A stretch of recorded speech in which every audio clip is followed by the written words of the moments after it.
Moskva südames on plahvatused otse Putini tagahoovis toimunud. 18. juuni oli päev, mil kaos puhkes teist korda Venemaa pealinnas. Järjekordne rafineerimistehas põleb ja seekord on see rafineerimistehas Venemaa võimukeskusele kõige lähemal. See, mida me just nägime, on seni suurim plahvatus, mis on Moskvat raputanud, kuna Ukraina saadab sõnumi, et ta võib igal ajal ja ükskõik kus Venemaal rünnata. Aga see polnud ainult nafta süütamisest. See oli kättemaks, kuna Ukraina paneb Venemaa maksma hävitavate rünnakute eest, mis on tapnud tsiviilisikuid.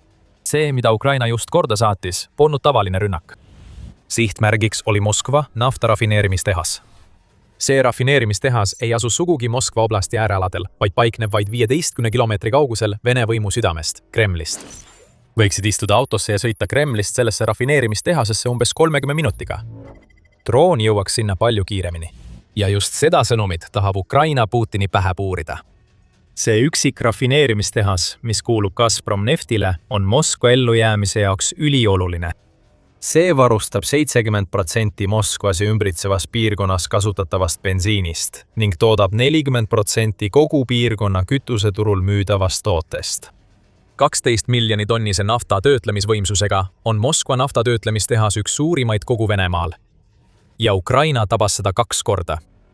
Esimene löök, nii muljetavaldav kui see ka polnud, osutus lõpuks hoiatavaks lasuks. 16. juunil lendasid Ukraina droonid tehase keskmesse ja hävitasid ühe peamise naftarafineerimisüksuse. Kui see oleks kõik, mida Ukraina oleks teinud, oleks seegi juba muljetavaldav. Nagu väljaanne New Voice of Ukraine märgib, on Moskva naftatehast ümbritsetud sõna otseses mõttes 100 õhutõrjesüsteemidega. Enamik neist on paigaldatud Moskva ja paranoilise Putini kaitseks, kuid paljud ka otse tehasesse, et just sellist rünnakut ära hoida. Need kaitsesüsteemid ebaõnnestusid. 16. juunil suutsid Ukraina droonid mööduda vähemalt 5 tornidele paigaldatud Pantsiri õhutõrjesüsteemist, nagu väljaanne teatas, ja kui nad tabasid, siis tabasid nad kõvasti. Venemaa oleks pidanud aru saama, et tal on probleem. Võib-olla ta saigi aru. Aga Ukraina ei andnud Moskva naftarafineerimistehasele ega selle õhutõrjele absoluutselt mingit hingetõmbeaega. Kui remondibrigaadid hindasid kahjusid ja püüdsid osa purustatud esmase naftatöötlemise seadmest taas töökorda saada, ründas Ukraina uuesti. 48 tundi hiljem, 18. juunil lendasid veelgi rohkem Ukraina droone otse pealinna, möödudes Moskva naftarafineerimistehase õhutõrjest ja kukkusid oma sihtmärkidele laastavas kamikaase rünnakus. Ainult et seekord polnud sihikule võetud vaid üks töötlemisseade. Kogu rafineerimistehas pole pärast seda, mida Ukraina droonid sellega just tegid. 2 päevaga tegi Ukraina täielikult naeruväärseks idee, et Moskva tähtsaim naftarafineerimistehas on kogu piirkonna üks turvalisemaid objekte. Kohaliku aja järgi kell 4:40 hakkasid Telegrammis levima esimesed teated Ukraina droonide teisest lainest. Kell 5:14 ei olnud need droonid enam õhus. Nad tabasid sihtmärke, kui hakkasid saabuma teated plahvatustest rafineerimistehases. Kütusepaagid põlesid. Üks maailma kõige turvatumaid objekte oli teist korda sama paljude päevade jooksul rünnaku all. Ja kui Kesk-Venemaa põles, hakkasid ilmuma videod. Xilenova Plussi Telegrami kanal, nagu nii tihti, oli üks esimesi, kes avaldas kaadrid. 18. juuni Telegrami raportis, mis avaldati kell 5:48 hommikul. Seal jagati pilti, millel näib olevat leegitsev kütusehoidla. Kaasa lisatud videos, mis näib olevat filmitud elumaja aknast, on näha tohutu tulekahju ulatust, mis paiskab suitsu Moskva taevasse. Putin, kes on end kaua aega Venemaa suure kaitsjana kujutanud, sai Xilenova Plussi jaoks pilkeobjektiks. Abitu vanaisa koputab kalli punkrilaua peale, nutab ja karjub kättemaksu järele. Aga midagi uut ei ole, sest tsaar on alasti, teatas kanal. Lisades, et Putini sõja tagajärjed videos, müüt kättesaamatust Moskvast, on lõpuks purustatud. Need sõnad teevad haiget Venemaa vananevale juhile, kui ta peidab end võimalikult kaugel Kremlist, punkris. Aga veelgi rohkem teeb haiget see lisavideote voog, mis on ilmunud Moskva kõige olulisemast naftatehasest. Õigest 10 minutit pärast esialgset teadet avaldas Xilenova Pluss veel ühe video. Me näeme põlevat torni ja palju suuremat suitsupilve kui varem, kuna Moskva rafineerimistehast haaravad mitmed tulekahjud. Ukraina FPFP-1 droonid olid tabanud rohkem kui 1 kord. Kanal avaldas, et Moskva naftarafineerimistehases oli vähemalt 5 tulekahju, vaid veidi üle tunni pärast seda, kui Ukraina droone esmakordselt taevas nähti. See on katastroof Putini jaoks. Ukraina on just naeruvääristanud kõiki kaitsemeetmeid, mille Venemaa juht on oma kõige väärtuslikumasse linna rajanud. aga loomulikult üritab Venemaa teeselda, nagu oleksid need kaitsemeetmed oma tööd teinud. Tavapärased vabandused on juba välja toodud. Samuti väited, et Venemaa õhukaitse tegi oma tööd. Moskva linnapea Sergei Sobjanin asus kohe mainekahju ohjama. Ta väitis, et Moskva õhukaitse on alla tulistanud üle 180 Ukraina drooni, mis on märkus, mis paljastab palju rohkem, kui Sobjanin ise mõistab. Olenemata sellest, kas allatulistamise väide vastab tõele või mitte, tähendab 180 drooni suurimat ühe päeva jooksul Moskva kohal lennanud Ukraina droonide arvu. Eelmine rekord püstitati 17. mail, kui lennutati 120 drooni. Ukraina ületas selle rekordi märkimisväärselt, saates Putini poole hoiatuse, et droonirünnakud Venemaa pealinna vastu muutuvad edaspidi ainult suuremaks ja laastavamaks. Ja loomulikult toodi taas välja vana droonirusude ettekääne. Sobjanin ei paistnud vähemalt üritavat seda ettekäänet Moskva naftarafineerimistehase puhul kasutada, vaid ütles vaid lühikeses Telegrami postituses, et mõned Ukraina droonid jõudsid tehasesse, ilmselt lootuses, et see jääb tähelepanuta. See ei jää. 5 tohutut tulekahju, mis põlevad vaid mõne kilomeetri kaugusel Kremlist, tõmbavad kindlasti kõigi tähelepanu. Lisaks sellele väitis Venemaa linnapea, et Ukraina droonide rusud tabasid Sadovodi kaubanduskeskust, mis on linna suur elektroonikakeskus. Kannatanutest ei teatatud. Ja see ongi asja mõte. See oli Moskva nafta Ukraina päevakorras. Või peaksime ütlema Vene nafta üldiselt. Nii laastavad, kui Ukraina rünnakud Moskva nafta südamele ka olid, te juba teate, mida me ütleme. Ukraina ei piirdunud sellega. Kui Moskva naftatöötlemistehas põles, lendasid veelgi rohkem Ukraina droone Rostovi oblastisse. Piirkonna kuberner Juris Leesar väitis, et piirkonda laskus 60 droonist koosnev parv ning need põhjustasid 2 särirajatises tulekahjud. Nagu sageli juhtub, jäi tegelikkuse kajastamine sõltumatumate väljaannete õrule. Seekord oli selleks Astra Telegrami kanal ning 18. juunil avaldatud piltidel ja videopelt on näha suurt tulekahju, mis kanali väitel toimus Rostovi naftaterminalis. Supernova Plus jälgimiskanali avaldatud videomaterjali põhjal tuvastas Astra Osint analüütik, et tulekahju toimus Karl Marxi tänaval asuvas naftabaasis. Astra teatel filmiti kaadrit Kostjuškini tänavalt. Ja kuigi meil pole palju teavet selle konkreetse naftabaasi mahutavuse kohta, saadab põlev nafta täpselt selle sõnumi, mida Ukraina soovib edastada. Pole vahet, kuhu Venemaa oma sissetungi majandusliku elujõu peidab, Ukraina suudab selle üles leida ja droonidega tabada. Venemaa võib küll proovida väita, et tegemist oli vaid rusude ja õhutõrje eduga, kuid 18. juunil nägime me täielikku kaost, mille põhjustasid FPV droonid, mis mitte ainult ei jõudnud Moskvasse, vaid tabasid oma sihtmärke täpselt ja süütasid tulekahjud, mille kustutamine võtab Venemaal päevi. Rafineerimistehas, mis varustab Moskva tanklaid kütusega, on leekides. Kremli jaoks võis see tunduda maailma lõpuna, kui droonid tabasid vaid 15 kilomeetri kaugusel. Ja kui Moskva elanike jaoks polnud piisavalt hirmutav juba suits, mis täitis taeva, ja leegid, mis iga plahvatuse järel puhkesid, siis veelgi murettekitavam on see, et nende juht polnud kohal, et midagi sellest ära hoida. Kus viibis Putin Ukraina seni kõige jõhkramate rünnakute ööl Moskva vastu. Umbes 700 kilomeetrit idas oma võimukeskusest viibis Putin Kaasanis, kus ta kohtus Kagu-Aasia riikide liidritega, püüdes meeleheitlikult äri edendada ja majandussidemeid luua, mida Putin vajab oma sõja jätkamiseks. Samas ajal põles Moskva kõige olulisem rafineerimistehas. Kõik Moskva lennujaamad suleti, reisijad evakueeriti Šeremetjeva lennujaamast ja mõnel juhul toodi nad otse lennukitelt, mis valmistusid õhkutõusuks, sel ajal kui Ukraina droonid üle linna lendasid. Kuulipildurid asusid positsioonidele müüridel ja tornides Punase väljaku ääres, püüdes meeleheitlikult Ukraina droone peatada. Moskvalased sattusid paanikasse.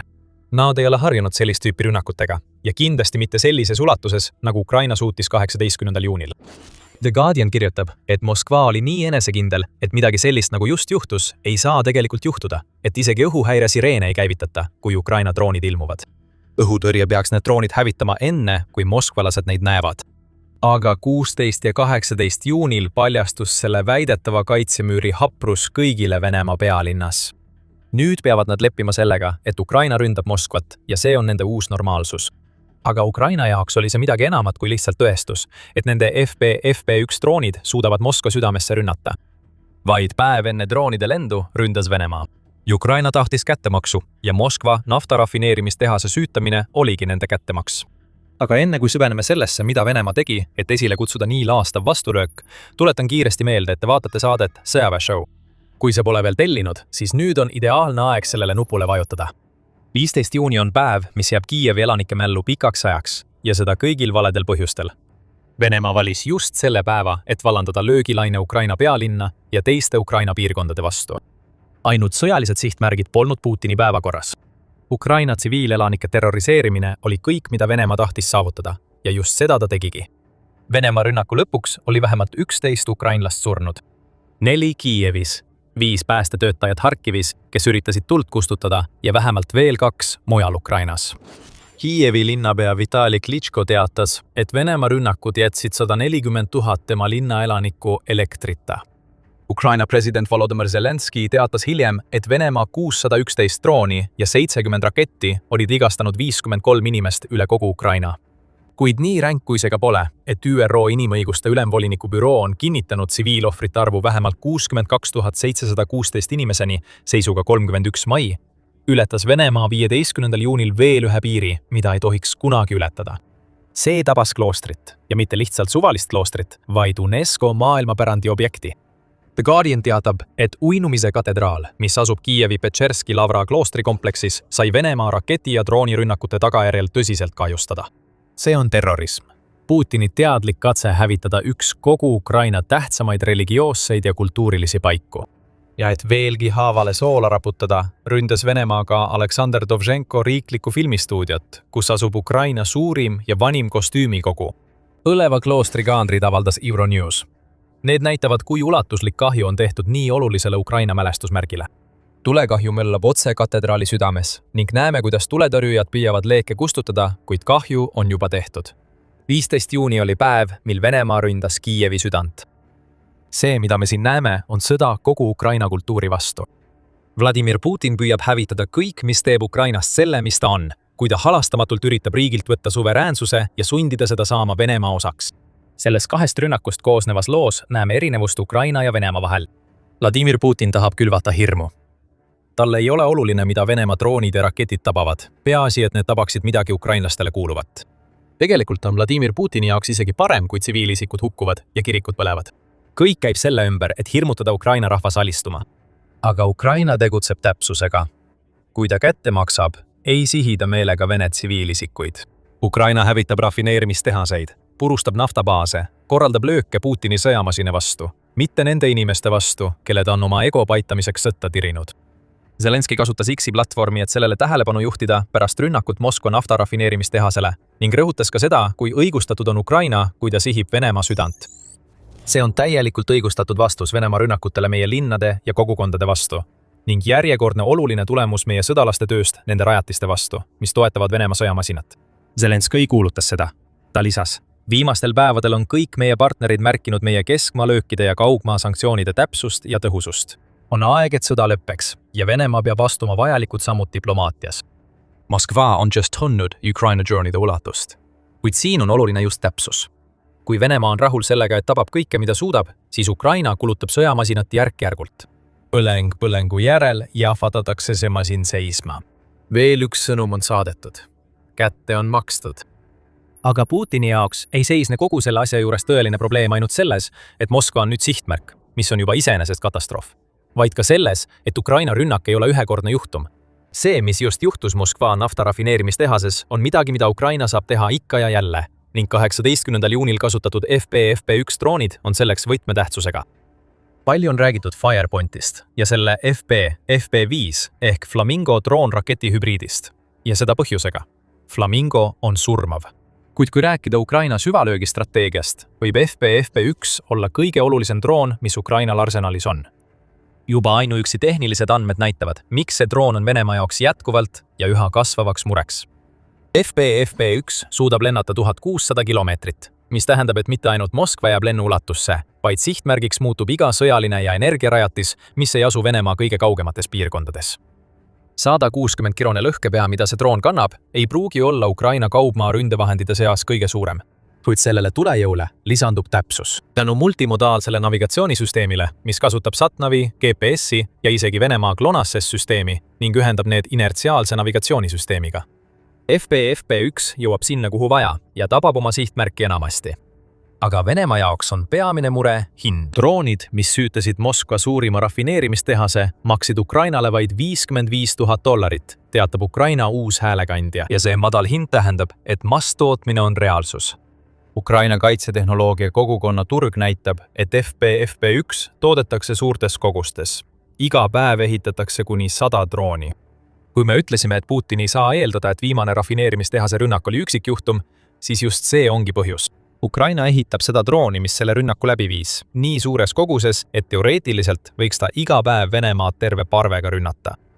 Ja see pole ainult drooniparved, mis panevad Putinit püksi tegema, vaid ka see, et Venemaa kõige väärtuslikum ja tähtsam linn on nüüd sihtmärgiks. Me mainisime seda varem, aga peame rõhutama, kui oluline on see, et Ukraina suudab nüüd tabada rafineerimistehast, mis asub vaid 15 kilomeetri kaugusel Kremlist, näiliselt oma suva järgi. See peaks olema kogu Venemaa kõige paremini kaitstud rafineerimistehas ja see asub Putini jaoks liiga lähedal Moskva kõige tähtsamale hoonele.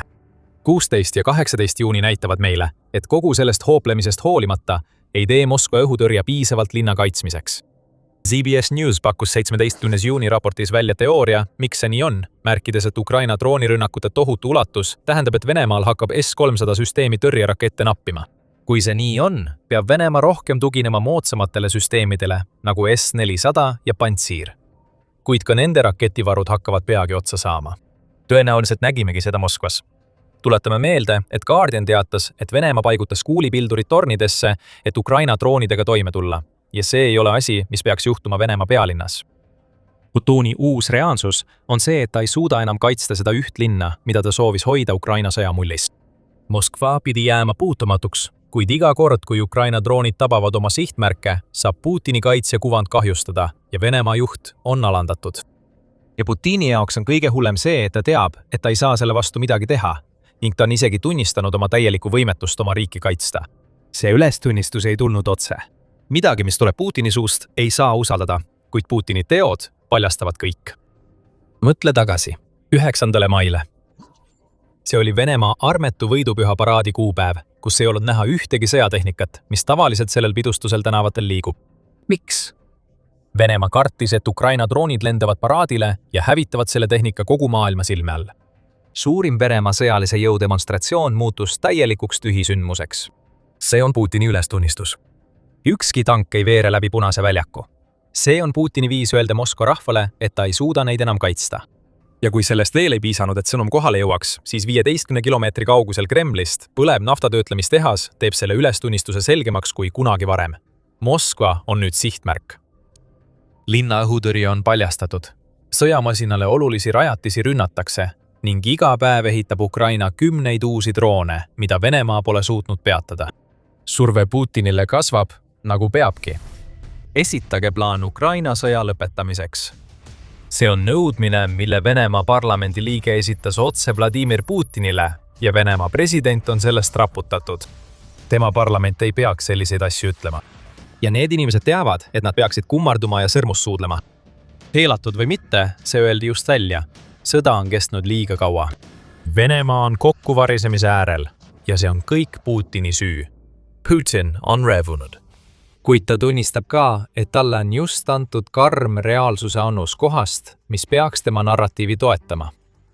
Avaldustes, mis on raputanud Venemaa parlamenti ja saatnud šokilained otse Kremli südamesse, on Vjatšeslav Markajev andnud hävitava vastulöögi narratiivile, mida Putin on levitanud alates oma Ukraina sissetungi algusest.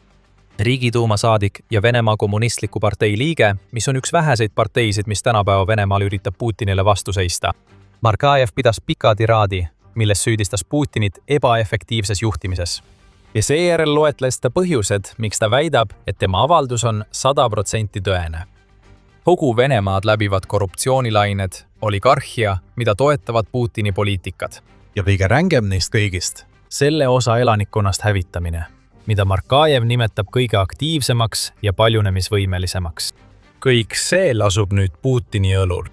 Sõnum on selge. Putin on ohverdanud terve põlvkonna venelasi oma Ukraina veresaunas ning on viimane aeg, et ta vastutusele võetaks. Illusioonide aeg on läbi. Riik on sotsiaalse plahvatuse äärel ja selle eest langeb kogu süü juurdunud võimule, kuulutas Markajev, kui ta kritiseeris Putinit kogu Vene parlamendi ees. Ta lisas, kui olukord jätkub, muutuvad sotsiaalsed rahutused ja kaos üha tõenäolisemaks. Lääs kasutab seda paratamatult ära, et hävitada Venemaa riikluse jäänused, ütles Markajev oma viimases sõnumis Venemaa juhile.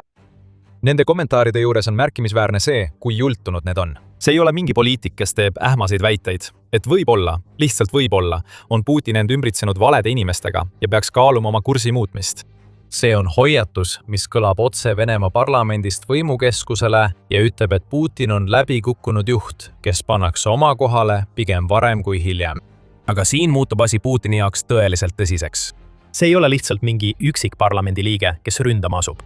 Markajev kehastab Venemaal kasvavat vihaallikat, mis ei laiene mitte ainult teistele Putini Kremli-meelsete jõuguliikmetele, vaid ulatub ka nende inimesteni, kellele Putin loodab, et nad oleksid valmis tema verise Ukraina kampaania nimel surema. Markajev on lihtsalt viimane silmapaistev tegelane Venemaal, kes on riigi presidendi vastu välja astunud. Mai keskpaigas selgitas Rena Sulimanov, kes on veel üks Venemaa kommunistliku partei Riigiduuma saadik, intervjuus, et tema arvates avaldab eriline sõjaline operatsioon Venemaale hukatuslikku mõju. Venemaa majandus ei pea vastu Ukraina sõja pikaajalisele jätkumisele, ütles saadik, märkides, et sõjalised kulutused moodustavad nüüd üle 40% Venemaa eelarvest ning sõjatööstuse toodetel puudub tarbimisväärtus. Samas ei ole eelarve vastuvõtmine väiksemate sõjaliste kulutustega kõige raskem asi. Aga mis saab kaitsetööstuses töötavatest inimestest? Niile, kes praegu on relvade all, naaseb 1 miljon inimest tsiviilellu. Kus on töökohad, korralikud palgad ja sotsiaalne kohanemine, küsis Sulimana. Ja tamm on õigus. Putinil näib olevat sama vähe plaani selle kohta, mis saab pärast Ukrainat, kui selle kohta, mida Venemaa praegu Ukrainas üritab teha. Ja veel üks poliitik on Venemaa juhi teravalt kritiseerinud. Olgu, need on Venemaa kommunistliku partei esindajad. Nad muutuvad julgemaks, kuid nad on siiski partei, mis on Putini vastu. Seega on loomulik, et nad ütlevad selliseid asju Riigiduumas. Võib-olla, kui sa unustad Putini kalduvuse tagada, et need, kes talle vastu astuvad, satuvad kuidagi vangilaagritesse või kukuvad avatud akendest alla. Aga et asja veelgi selgemaks teha, siis Putinit ei kritiseeri ainult opositsioonipoliitikud. Veel üks silmapaistev isik, kes kutsub üles Putini võimu lõpetamisele, on Ilja Remezlo. Enamiku sõja jooksul on ta olnud sama suur Putini meelitaja kui kõik teisedki, sest ta on aastaid rünnanud Putini režiimi kriitikuid ja korraldanud laimukampaaniaid ajakirjanike vastu, kes julgesid paljastada Putini läbikukkumisi. Nüüd on Remezlo Putinile selja pööranud. Ta on läinud Kremlit toetavast seisukohast Putini mahategemiseni, kui ta avaldas Telegramis oma 90 000 jälgijale postituse, milles selgitas põhjuseid, miks ta enam ei toeta presidenti, keda ta on aastaid armastavat väitnud. Jällegi näeme sama tüüpi põhjendusi. Kehv sõjaline juhtimine, põlvkond surnud vene inimesi läbikukkunud sõja tõttu, Venemaa majanduse kokkuvarisemine. Putin on ebalegitiimne juht, kuulutas Remezlo oma kirjutises, ja ta peaks tagasi astuma ning sõjakurjategijana kohtu alla antama. Ärgu olgu selles mingit kahtlust. Need vastalised on rotid ja nad teevad seda, mida rotid teevad. Põgenevad uppuvalt laevalt, kui näevad, et see on kohe põhja minemas. See ongi Putin praegu. Laev, mis on avamerel tükkideks lastud. Need, kes kunagi teda toetasid, põgenevad. Need, kes võib-olla ainult teeseldes teda toetasid, kartes, mida ta võiks teha, kui nad seda ei teeks, muutuvad nüüd palju julgemaks. Hirm on kadunud. Sõnum saadetakse välja. Venemaa on täieliku ühiskondliku kokkuvarisemise äärel ja see on kõik Putini süü. Putin võib olla raevunud selle üle, mida need poliitikud ja endised kaaslased tema kohta räägivad, kuid teda hirmutab hoopis see, et nende sõnad näivad Vene elanikkonnas kõlapinda leidvat. Kui ainult mõned tuntud tegelased kutsuksid Putinit korrale, ei oleks Venemaa juht eriti mures. Venemaal on palju avatud aknaid ja rohkem kui küllaldaselt võimalusi, et teatud inimesed võiksid ohtlikult kukkuda. Aga Putini tegelik probleem seisneb selles, et Vene elanikkonna seas on peidetud viha, mis käib käsikäes kogu selle raevuga, mida parlamendiliikmed välja paiskavad. Vaatame küsitlusi. Oota korraks. Me ei saa. Miks? Nagu Telegraph teatab, ei avalda Venemaa avaliku arvamuse uurimiskeskus ehk VCIM, mis on Riigikontrolli all olev küsitlusfirma, enam Putini avatud usaldusreitinguid. Me ei ütle siin avatud irooniliselt. VCIM teeb nii avatud kui ka suletud küsitlusi. Viimase puhul küsib küsitleja otse vastajatelt, kas nad usaldavad Putinit ja tema kaaskonda või mitte. Aga avatud küsitlused on teistsugused. Seal palutakse vastajatel nimetada poliitikuid, keda nad usaldavad, ilma igasuguse suunamiseta. Ja just need küsitlused annavad sulle tõelise pildi keskmise venelase usaldusest Putini vastu aastal 2026. Märtsis väitsid üle 70% neist, keda Putini kohta suletud küsitlustes küsitleti, et nad usaldavad Venemaa juhti. Mitte nii kõrge, kui Putin oleks soovinud näha, kuid piisavalt hea sellise küsitluse kohta, mille puhul on varjatud hoiatus, et igaüks, kes ütleb, et ta ei usalda oma juhti, võib saada karistada. Kuid samal kuul avatud küsitlustes nimetas vaid 29,5% venelastest Putinit otse poliitikuks, keda nad võivad usaldada, enne kui seda tüüpi küsitlus aprillis salapäraselt lõpetati. See ütleb sulle kõik, mida sa tegelikult teadma pead. Kui neilt ei küsita otse Putini kohta, ütlevad Venemaa inimesed, et nad usaldaksid kedagi teist peale tema tegema seda tööd, mida ta on teinud juba üle veerand sajandi. Sukeldume nendesse küsitlustesse sügavamalt. 22. mai artiklis avaldas Medusa, et avaliku arvamuse fondi, mis on üks Venemaa juhtivaid küsitlusorganisatsioone, uuringud näitasid, et Putini üldine heakskiit oli langenud madalaimale tasemele viimase aasta jooksul. See oli siiski suhteliselt kõrge. 71% ütles, et nende arvates saab Putin üsna hästi hakkama. Kuid meenutagem, mida me juba teame sellistest suletud küsitlustest. Kui venelastelt otse Putini kohta küsitakse, ütlevad enamik neist vaikimisi, et ta teeb head tööd. Seda hirmust. Palju huvitavam selle konkreetse küsitluse juures on see, et 14% vastanutest olid piisavalt julged, et otse öelda, et Putin saab üsna halvasti hakkama. See on taas kõrgeim näitaja viimase aasta jooksul. Nii et usku Putinisse pole kaotanud mitte ainult kommunistliku partei saadikud ja endised Kremli-meelsed propagandistid. Vene rahvas ütleb oma juhile ausalt vastates, et nad ei usalda enam tema otsustusvõimet. Aga need on vaid tulemused ja tegevused, mida oleme avalikult näinud. Rahulolematus Venemaal on palju sügavam, nagu lekkinud dokumendid on näidanud. Toetus Putinile ei ole lihtsalt kõikumas, vaid kukub järsult. See muudab kõik Venemaa juhi jaoks. Ja enne kui me selgitame, miks see nii on, väike kõrvalmärkus. See on sõjasaade ja just sellised raportid on põhjus, miks me neid videoid teeme. Me paljastame Ukraina sõja tegelikkust ja süveneme pealkirjadest kaugemale. Kui sulle meeldib see, mida näed, siis ära unusta kanalit tellida ja toetada. Pärast Markaevi teravat sõimu oma juhi aadressil avaldas Ukraina president Volodymyr Zelenski, et Ukraina luure on saanud kätte salajased Vene dokumendid otse Kremlist. Nendel dokumentidel olev teave ei ole Venemaa juhi jaoks hea, avaldas Zelenski.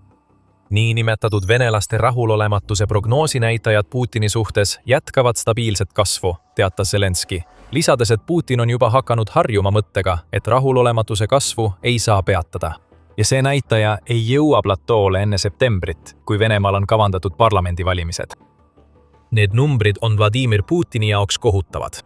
Kremli enda sisemiste prognooside kohaselt kiidab vaid 55% Venemaa elanikkonnast Putini tegevuse heaks ajaks, kui 2026 aasta Riigiduuma valimised septembris algavad.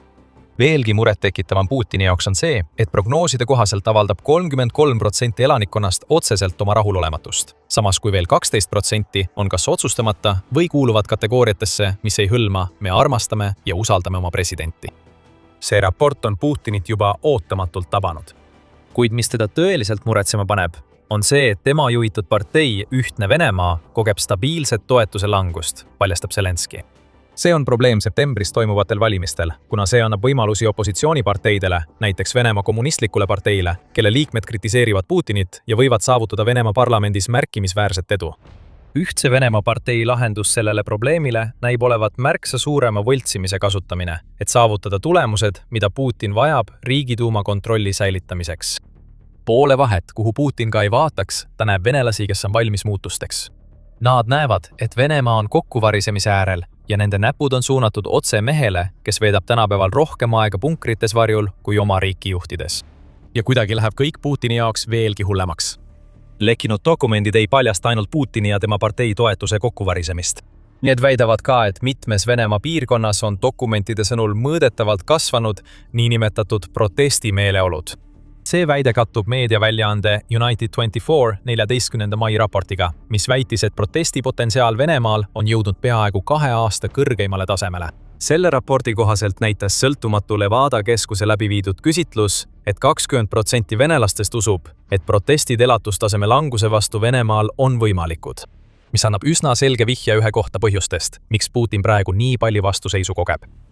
Veel 14% ütleb, et nad usuvad, et poliitiliste nõudmistega protestid on tõenäolised. 2025 aasta novembris, kui Levada keskus viimati selle küsitluse läbi viis, olid protsendid vastavalt 16% ja 11%. Need arvud on kasvanud. Ja kui arvestada kõike muud, mida me näeme, on selge, et Vene rahvas on väsinud ja tüdinenud sellest, et Putin sunnib neile peale sõda, mis selgelt halvab nende riiki. See viib meid kenasti selleni, miks see kõik praegu toimub. Zelenski räägib meile midagi lekkinud dokumentidest, mis paljastab ühe põhjuse, miks Putini populaarsus langeb ja miks teda nüüd Venemaa parlamendis välja kutsutakse. me usume, et need raportid ei arvesta isegi võimalikke sündmusi juunis, juulis ja augustis, mis ei saa mitte mõjutada olukorda Venemaal veelgi, ütleb Zelenskõi. Teisisõnu, venelaste massiline hukkumine mängib suurt rolli Putini populaarsuse languses ja see läheb ainult hullemaks, kui Venemaa alustab oma suverünnakut. Palju kiidetud kevadrünnak oli Venemaa jaoks juba piisavalt halb. Rünnakud, mis pidid sillutama teed Donetski kokkuvarisemisele, tõid selle asemel Venemaale massiliselt surma ja vigastusi. Nii märtsis kui aprillis kaotas Venemaa umbes 35 000 sõdurit Ukraina kaitseväe tõttu. Mai polnud palju parem, sest Venemaa kaotused lahinguväljal ületasid 30 000, mis teeb kevadrünnaku tulemusena kokku umbes 110 000 venelast surnud või vigastatud. See on arvestatud lekkinud Kremlis koostatud aruandes, kuid prognoosid ei näi arvestavat sellega, mis Venemaad suvel ees ootab, kui ta üritab oma rünnakuid veelgi suurendada. Esialgsed märgid ei ole Putini jaoks head. Ainult 13 juunil kaotas Venemaa 1440 sõdurit, teatab Pravda. Nii et pole nii, et juba laastav kaotuste arv väheneks. Kui üldse, siis see kasvab. Putini vastus sellele on olnud hiiliv mobilisatsioon, mis toob kaasa veelgi rohkem venelaste surma ja selle tulemusena veelgi suurema rahulolematuse avalikkuse seas, kes juba usub, et Putin viib nende riiki hukatusse. 13. juunil teatas Pravda, et Putin oli allkirjastanud uue dekreedi, mis suurendas Venemaa relvajõudude lubatud koguarvu 2 399 130 inimeseni, kellest 1 510 000 on tegevteenistuses sõjaväelased. See on hoolimata sellest, et Venemaa ei täida oma vabatahtlike värbamise eesmärke. Kyiv Independent teatab, et Ukraina luure andmetel registreerus 2026 aasta esimese 3 kuu jooksul Venemaa sõduriks. 70 500 inimest, mis on 30 000 võrra vähem Venemaa seatud eesmärgist. Ja peaaegu 20 000 võrra vähem kui 90 000, kes registreerusid samal perioodil 2025 aastal. Ometi ütleb Putin, et Venemaa sõjavägi peab kasvama. Praeguseks tundub, et mobilisatsioon jääb talle ainsaks võimaluseks. Ja see tähendab, et Venemaal juba valitsev viha noorte meeste kaotamise pärast, nagu Markaev Riigiduumas välja ütles, ainult süveneb. See on Putini jaoks halb. Aga mis veel hullem, venelaste viha ei piirdu ainult Putini sissetungi tagajärjel tekkinud tohutu surmade arvuga. Nagu Telegraph märgib, on Venemaa kaitsekulutused jõudnud tasemeni, mida pole nähtud külma sõja ajast saadik. Siil öeldakse, et sõjalised kulutused kasvasid 2026 aasta alguses võrreldes eelneva aastaga 30%, mis tähendab, et Putini sõda moodustab 46% Venemaa kogu eelarve kuludest. Militarnõö kinnitab seda hinnangut oma raportis, kus öeldakse, et peaaegu iga teine rubla Venemaa riigieelarvest läheb sõja jaoks. Mõtle tagasi Levada keskuse küsitlustele, mida varem mainisime. Lavrov avastas, et 20% venelastest usub, et elatustaseme languse tõttu Venemaal on protestid tõenäolised. Need naeruväärsed sõjalised kulutused toetaks neid proteste, sest just Putini kinnisidee oma sõjaga viib Venemaa majanduslikku kuristikku. Kuid on inimesi, kes on selle teemal sõna võtnud, lisades hääli neile, kes kutsuvad Putinit kas muutusi tegema või kõrval astuma. Venemaa keskpanga juht Elvira Nabiulina on juba umbes aasta aega hoiatanud eesootava majanduskriisi eest. 2025 aasta Peterburi majandusfoorumil hoiatas Nabiulina koos teistega, et Venemaa majandus liigub majanduslanguse suunas. Peaaegu aasta hiljem, 2026 aasta aprillis ütles ta, et Venemaal on tööjõupuudus 2,5 miljonit inimest olukorras, mida ta enda sõnul pole kunagi varem kaasaegse Venemaa ajaloos näinud. Nabiulina ei nõua küll Putini tagasiastumist nagu Venemaa kommunistliku partei liikmed, kuid ta on selgelt välja öelnud, et Venemaa olukorras on süüdi Putini majanduspoliitika. Mida siis Nabiulina? 2026 aasta suvel ütleb, selgub, et eriti midagi. Nabiulina ei olnud kohal. 2026 aasta foorumil, kus ta aasta varem oli andnud oma majanduslanguse hoiatuse ning teda pole viimastel nädalatel eriti nähtud. Ta jättis vahele ka intressimäärade kohtumise Putini ja tema ministritega juuni esimesel nädalal. Kremli sõnul on ta haiguslehel. See on Venemaa ning Nabiulina on viidanud majanduskriisile, mida Putin ei taha avalikustada. Kas ta on haiguslehel või hoitakse teda eemal otsustavatest koosolekutest, mis peaksid keskenduma tema arvamusele? Kui ta näeb oma riiki kokku varisemas ning tema populaarsus ja usaldusväärsus langevad, üritab Putin varjata Venemaa tegelikku olukorda oma rahva eest. Aga ta peab reaalsusele otsa vaatama. Nagu UNN 11 juunil teatas, on uuring näidanud, et Venemaa finantsreservid on peaaegu otsas. Need on langenud 1,8%-ni riigi sisemajanduse koguproduktist, kuna energiasektori tulud on aastaga vähenenud 45%. Tööjõupuudus, mille eest Nabiulina hoiatas, tähendab, et Venemaa majandus on tootmisvõimekuse piiri saavutanud ning enamik sellest tootmisest on suunatud sõjale, mitte rahvale. Teine küsitlus, seekord Nest keskuse poolt, näitab, et Venemaa rasked majandusolud on rahulolematuse allikaks rahva seas. See küsitlus ütleb, et vaid 15% venelastest hindab Putini majanduspoliitikat positiivselt, samas kui kolmandikul on negatiivne arvamus. Jällegi on küsitlustest tunda viha, kuid Putin ei kõigu. Ta on nii kinnisideeks võtnud Ukraina vallutamise, et jätkab Venemaa üha sügavamasse auku viimist. Iga kuu sureb tuhandeid inimesi. Sissetungi jätkamiseks on vaja järjest rohkem raha. Ometi reageerib Putin sellele, allkirjastades dekreete Venemaa armee suurendamiseks, mis ainult süvendab neid probleeme. Barkajevil on õigus. Venemaa on sotsiaalse plahvatuse äärel. Aga teadmatu, Putin ei näe seda ikka veel ette. Ta piirab ja eitab, hoides oma tähelepanu Ukrainal. Isegi siis, kui häirekellad helisevad ja hoiatused kõlavad. Venemaa on kokkuvarisemise äärel ja just Putin juhib seda protsessi. Kui Putin alustas oma sissetungi Ukrainasse, arvasid kõik, et Venemaa võidab kergesti. Aururullik oli tulemas ja Ukraina oli otse selle teel. Aga üle 4 aasta hiljem näevad kõik natuke rumalad välja. Venemaa ei võida. Kui üldse, siis Putin on selle sõja juba kaotanud. Ja see on kõik tänu 2 asjale, mis on Venemaa võimalused hävitanud. Ukraina strateegia on üks neist. See on teinud midagi enneolematut, eriti aastatel 2025 ja 2026, mis on mängu muutnud. Aga on veel midagi, mis põhjustas selle, et Putin kaotas juba ammu enne, kui ta üldse oma sõda alustas. On avalikustatud pommuudis, mis paljastab, miks Putin on Ukrainas nii rängalt läbi kukkunud. Aga enne kui me selle pommuudise juurde läheme, vaatame, milline on sõja hetkeseis ja kuidas Ukraina selle olukorra tekitas, millest nüüd räägime. Praegu on kogu initsiatiiv Putini sõjas Ukraina kasuks. Kiire pilk olukorrale kohapeal näitab seda selgelt. Hoolimata sellest, et Venemaa alustas suurt kevadrünnakut, mis pidi Donbassi halvama ja panema Venemaa olukorda, kus ta võiks läbirääkimistel kõike nõuda, on just Ukraina see riik, kes maad juurde võidab. Sõjauuringute instituut toob välja, et mais suutis Venemaa Ukrainalt ära võtta umbes 40 ruutkilomeetrit, mis on juba iseenesest nadi tulemus rünnakule, mis pidi sõja lõpetama. Aga olukorra teeb Venemaa jaoks veelgi hullemaks see, et Ukraina vabastas samal kuul 280 ruutkilomeetrit oma territooriumist. Midagi sarnast juhtus ka aprillis, kui Venemaa hõivas 28 ruutkilomeetrit, kuid kaotas 116. Me näeme 2026 aastal reaalajas olukorra pöördumist, kuid tegelikkus on see, et Venemaal ei ole juba oma kampaania esimestest nädalatest alates hästi läinud. Siin on väike perspektiiv. See pealetungi kampaania, mis pidi 2022 aasta veebruaris Ukraina põlvili suruma. Kõik, mida Venemaa suutis saavutada. Venemaa okupeeris 27% Ukraina territooriumist, kuid Ukraina korraldas peagi nii hirmuäratava kaitse, et Venemaa suruti 2022 aasta novembriks tagasi 18% peale. See on peaaegu nii, nagu Putinile oleks valetatud, kui lihtne oleks Ukrainat võita. Küll on kummaline. Alates 2022 aasta novembrist on Venemaa kulutanud peaaegu 4 julma aastat, et vallutada veel vaid 1,5% Ukrainast, valades selle käigus tohutult verd. Ukraina rahandusministeeriumi sõnul on Venemaa seni kandnud üle 1 380 000 inimkaotuse.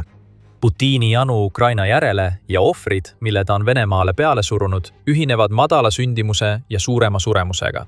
Hinnanguliselt väheneb Venemaa elanikkond geograafiaraportite kohaselt igal aastal kuni 2050 aastani umbes 300 000 inimese võrra.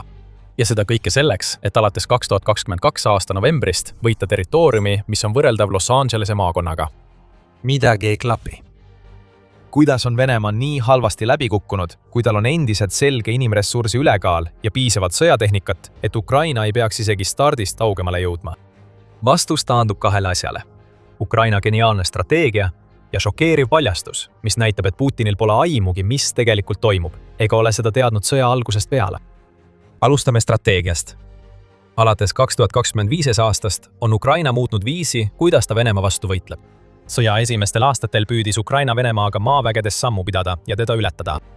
Kui Ukraina soovis territooriumi vabastada, tegi ta seda maapealsete pealetungidega, nagu nägime 2023 aasta suvel, kui Ukraina alustas suurt vastupealetungi, mis lõpuks ei saavutanud oma eesmärke. See lähenemine mängis otse Putini kätte, kuigi Venemaal endal ei õnnestunud samuti suurt edu saavutada. Ta soovis, et Ukraina hävitaks oma enda sõjaväe, purustades selle palju suurema Vene armee vastu.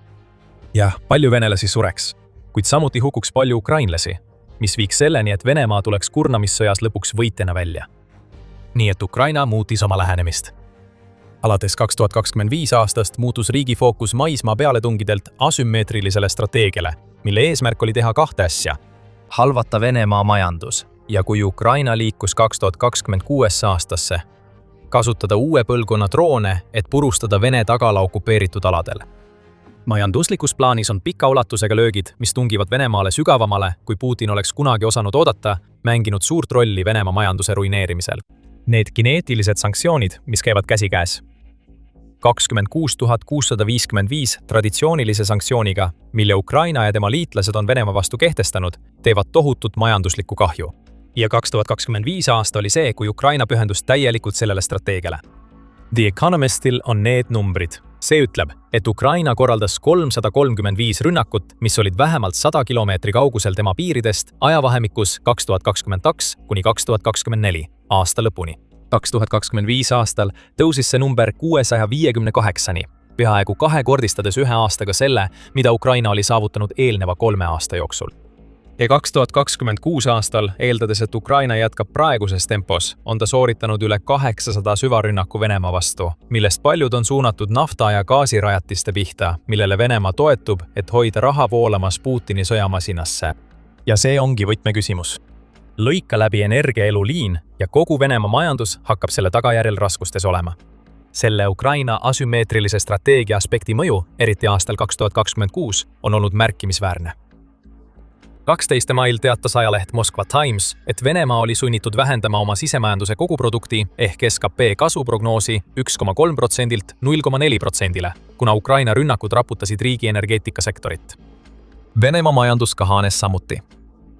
2023 aasta esimeses kvartalis 0,3%, mis on järsk muutus võrreldes kasvuga, mille sõjamajanduseks üleminek sõja algusaastatel Venemaale tõi.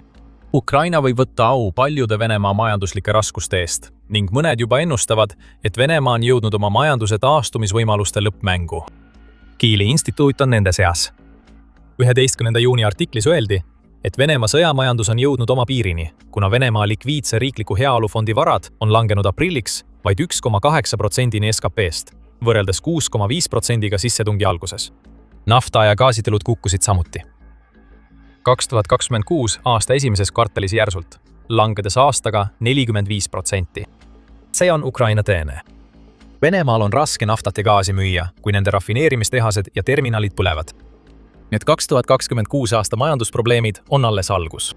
Reaalsus, millega Putin nüüd silmitsi seisab, on see, et Venemaa majandus pole olnud tugev ühelgi hetkel Ukraina sõja ajal, isegi siis, kui Venemaa väitis, et majandus kasvab. Kremli väitel kasvas Venemaa SKT umbes 13% aastatel 2020 kuni 2024, enne kui Ukraina sügavate löökide strateegiat tõeliselt mõjuma hakkas. Aga see võis olla vale ja Putini siseringis liigub selliseid valesid palju. Rootsi välisministri Maria Malmer Stenergaardi sõnul viitab Venemaa öise valgusindeksi analüüs sellele, et riigi SKT tegelikult kahanes sellel perioodil 8% võrra. See on huvitav mõõtmismeetod, kuid sellel on ka eelkäijaid. SEB Global selgitab, et öine valgusindeks on oluline majandusnäitaja mitmel põhjusel. Võib-olla kõige olulisem Venemaa jaoks on see, et need näitavad, kui aktiivsed on tegelikult tarneahela ja tööstuse sõlmpunktid. Kui tuled ei põle, siis keegi ei teeni raha. Vähemalt mitte nii palju, kui Venemaa väitis teenivat. Selles kontekstis näeme, et Ukraina strateegia süvalöökide aspekt ei loo Venemaale tingimata uut probleemi. See tugineb probleemil, mis on eksisteerinud alates sissetungi algusest ja see läheb ainult hullemaks, mida rohkem naftat põleb. Oleme näinud sarnaseid valesid ka Venemaa inflatsiooninäitajate osas. 2024 aastal väitis Venemaa, et inflatsioon oli 10%. See on liiga kõrge ja see viis Venemaa keskpanga intressimäärade tõstmiseni 21%-ni, mis on tappev kõigile, kes vajavad laenu, olgu see siis eraisik või ettevõte. Aga 2026 aasta keskpaigaks näis Venemaa olukorda kontrolli alla saavat. Inflatsioon oli Kreml väitel langenud 5,2%-ni.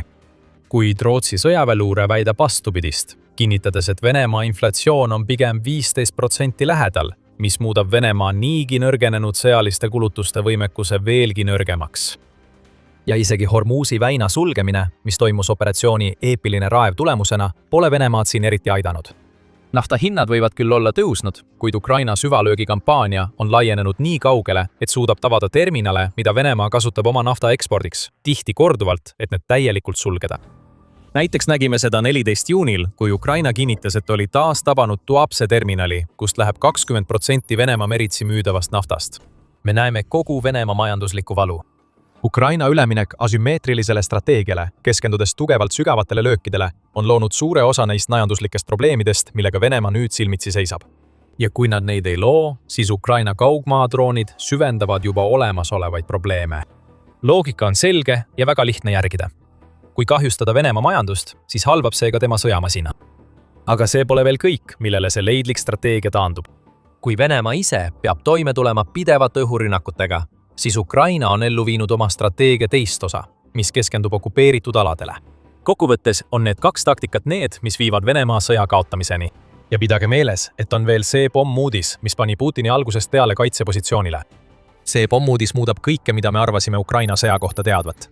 Enne kui me sellesse sügavamalt sukeldume, tuletan meelde, et te vaatate saadet Sõjasaade. Kui saate sellelt kanalilt väärtuslikku teavet, vajutage telli, et ei jääks ühestki videost ilma.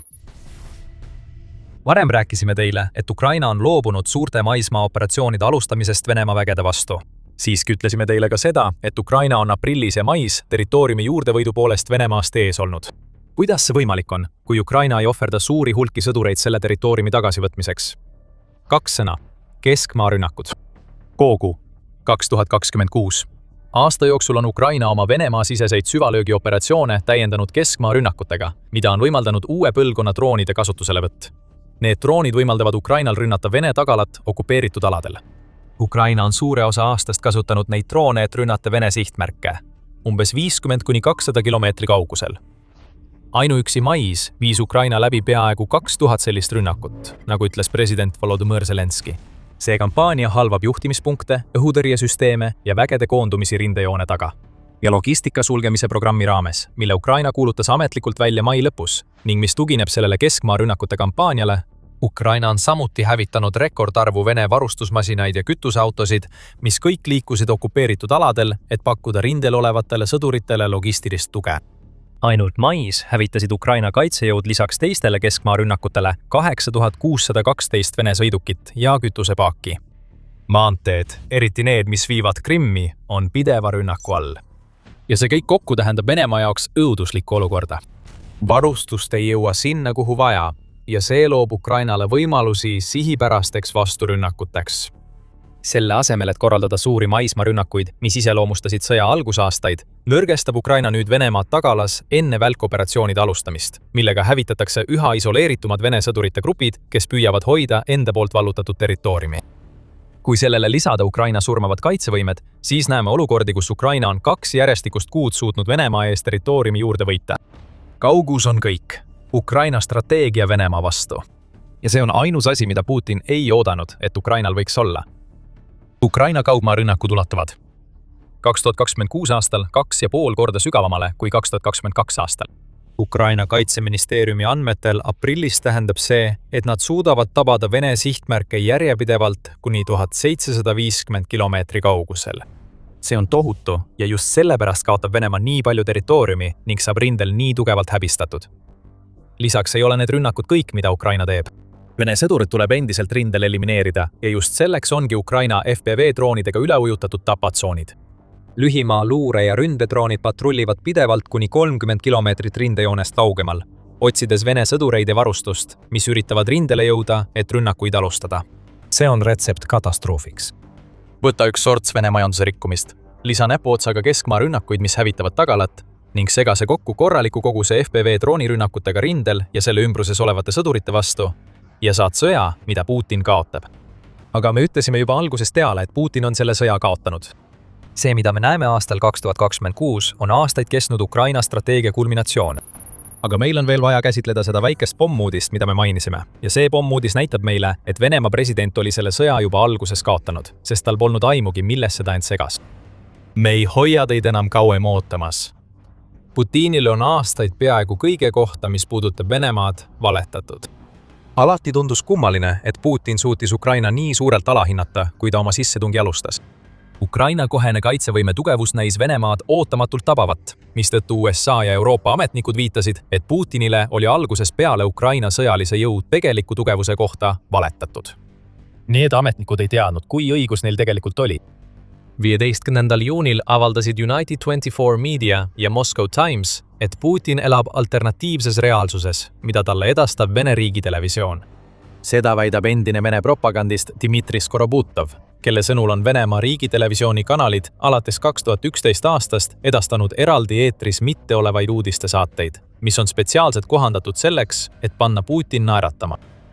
Need saated ei ole isegi need, mida Vene rahvas näeb. Need tehakse ainult selleks, et Putin näeks häid uudiseid, olenemata sellest, kas need on tõelised või mitte, ning väldiks täielikult halbu uudiseid, mis võiksid talle anda aimu, kuidas tema Ukraina sissetung tegelikult kulgeb.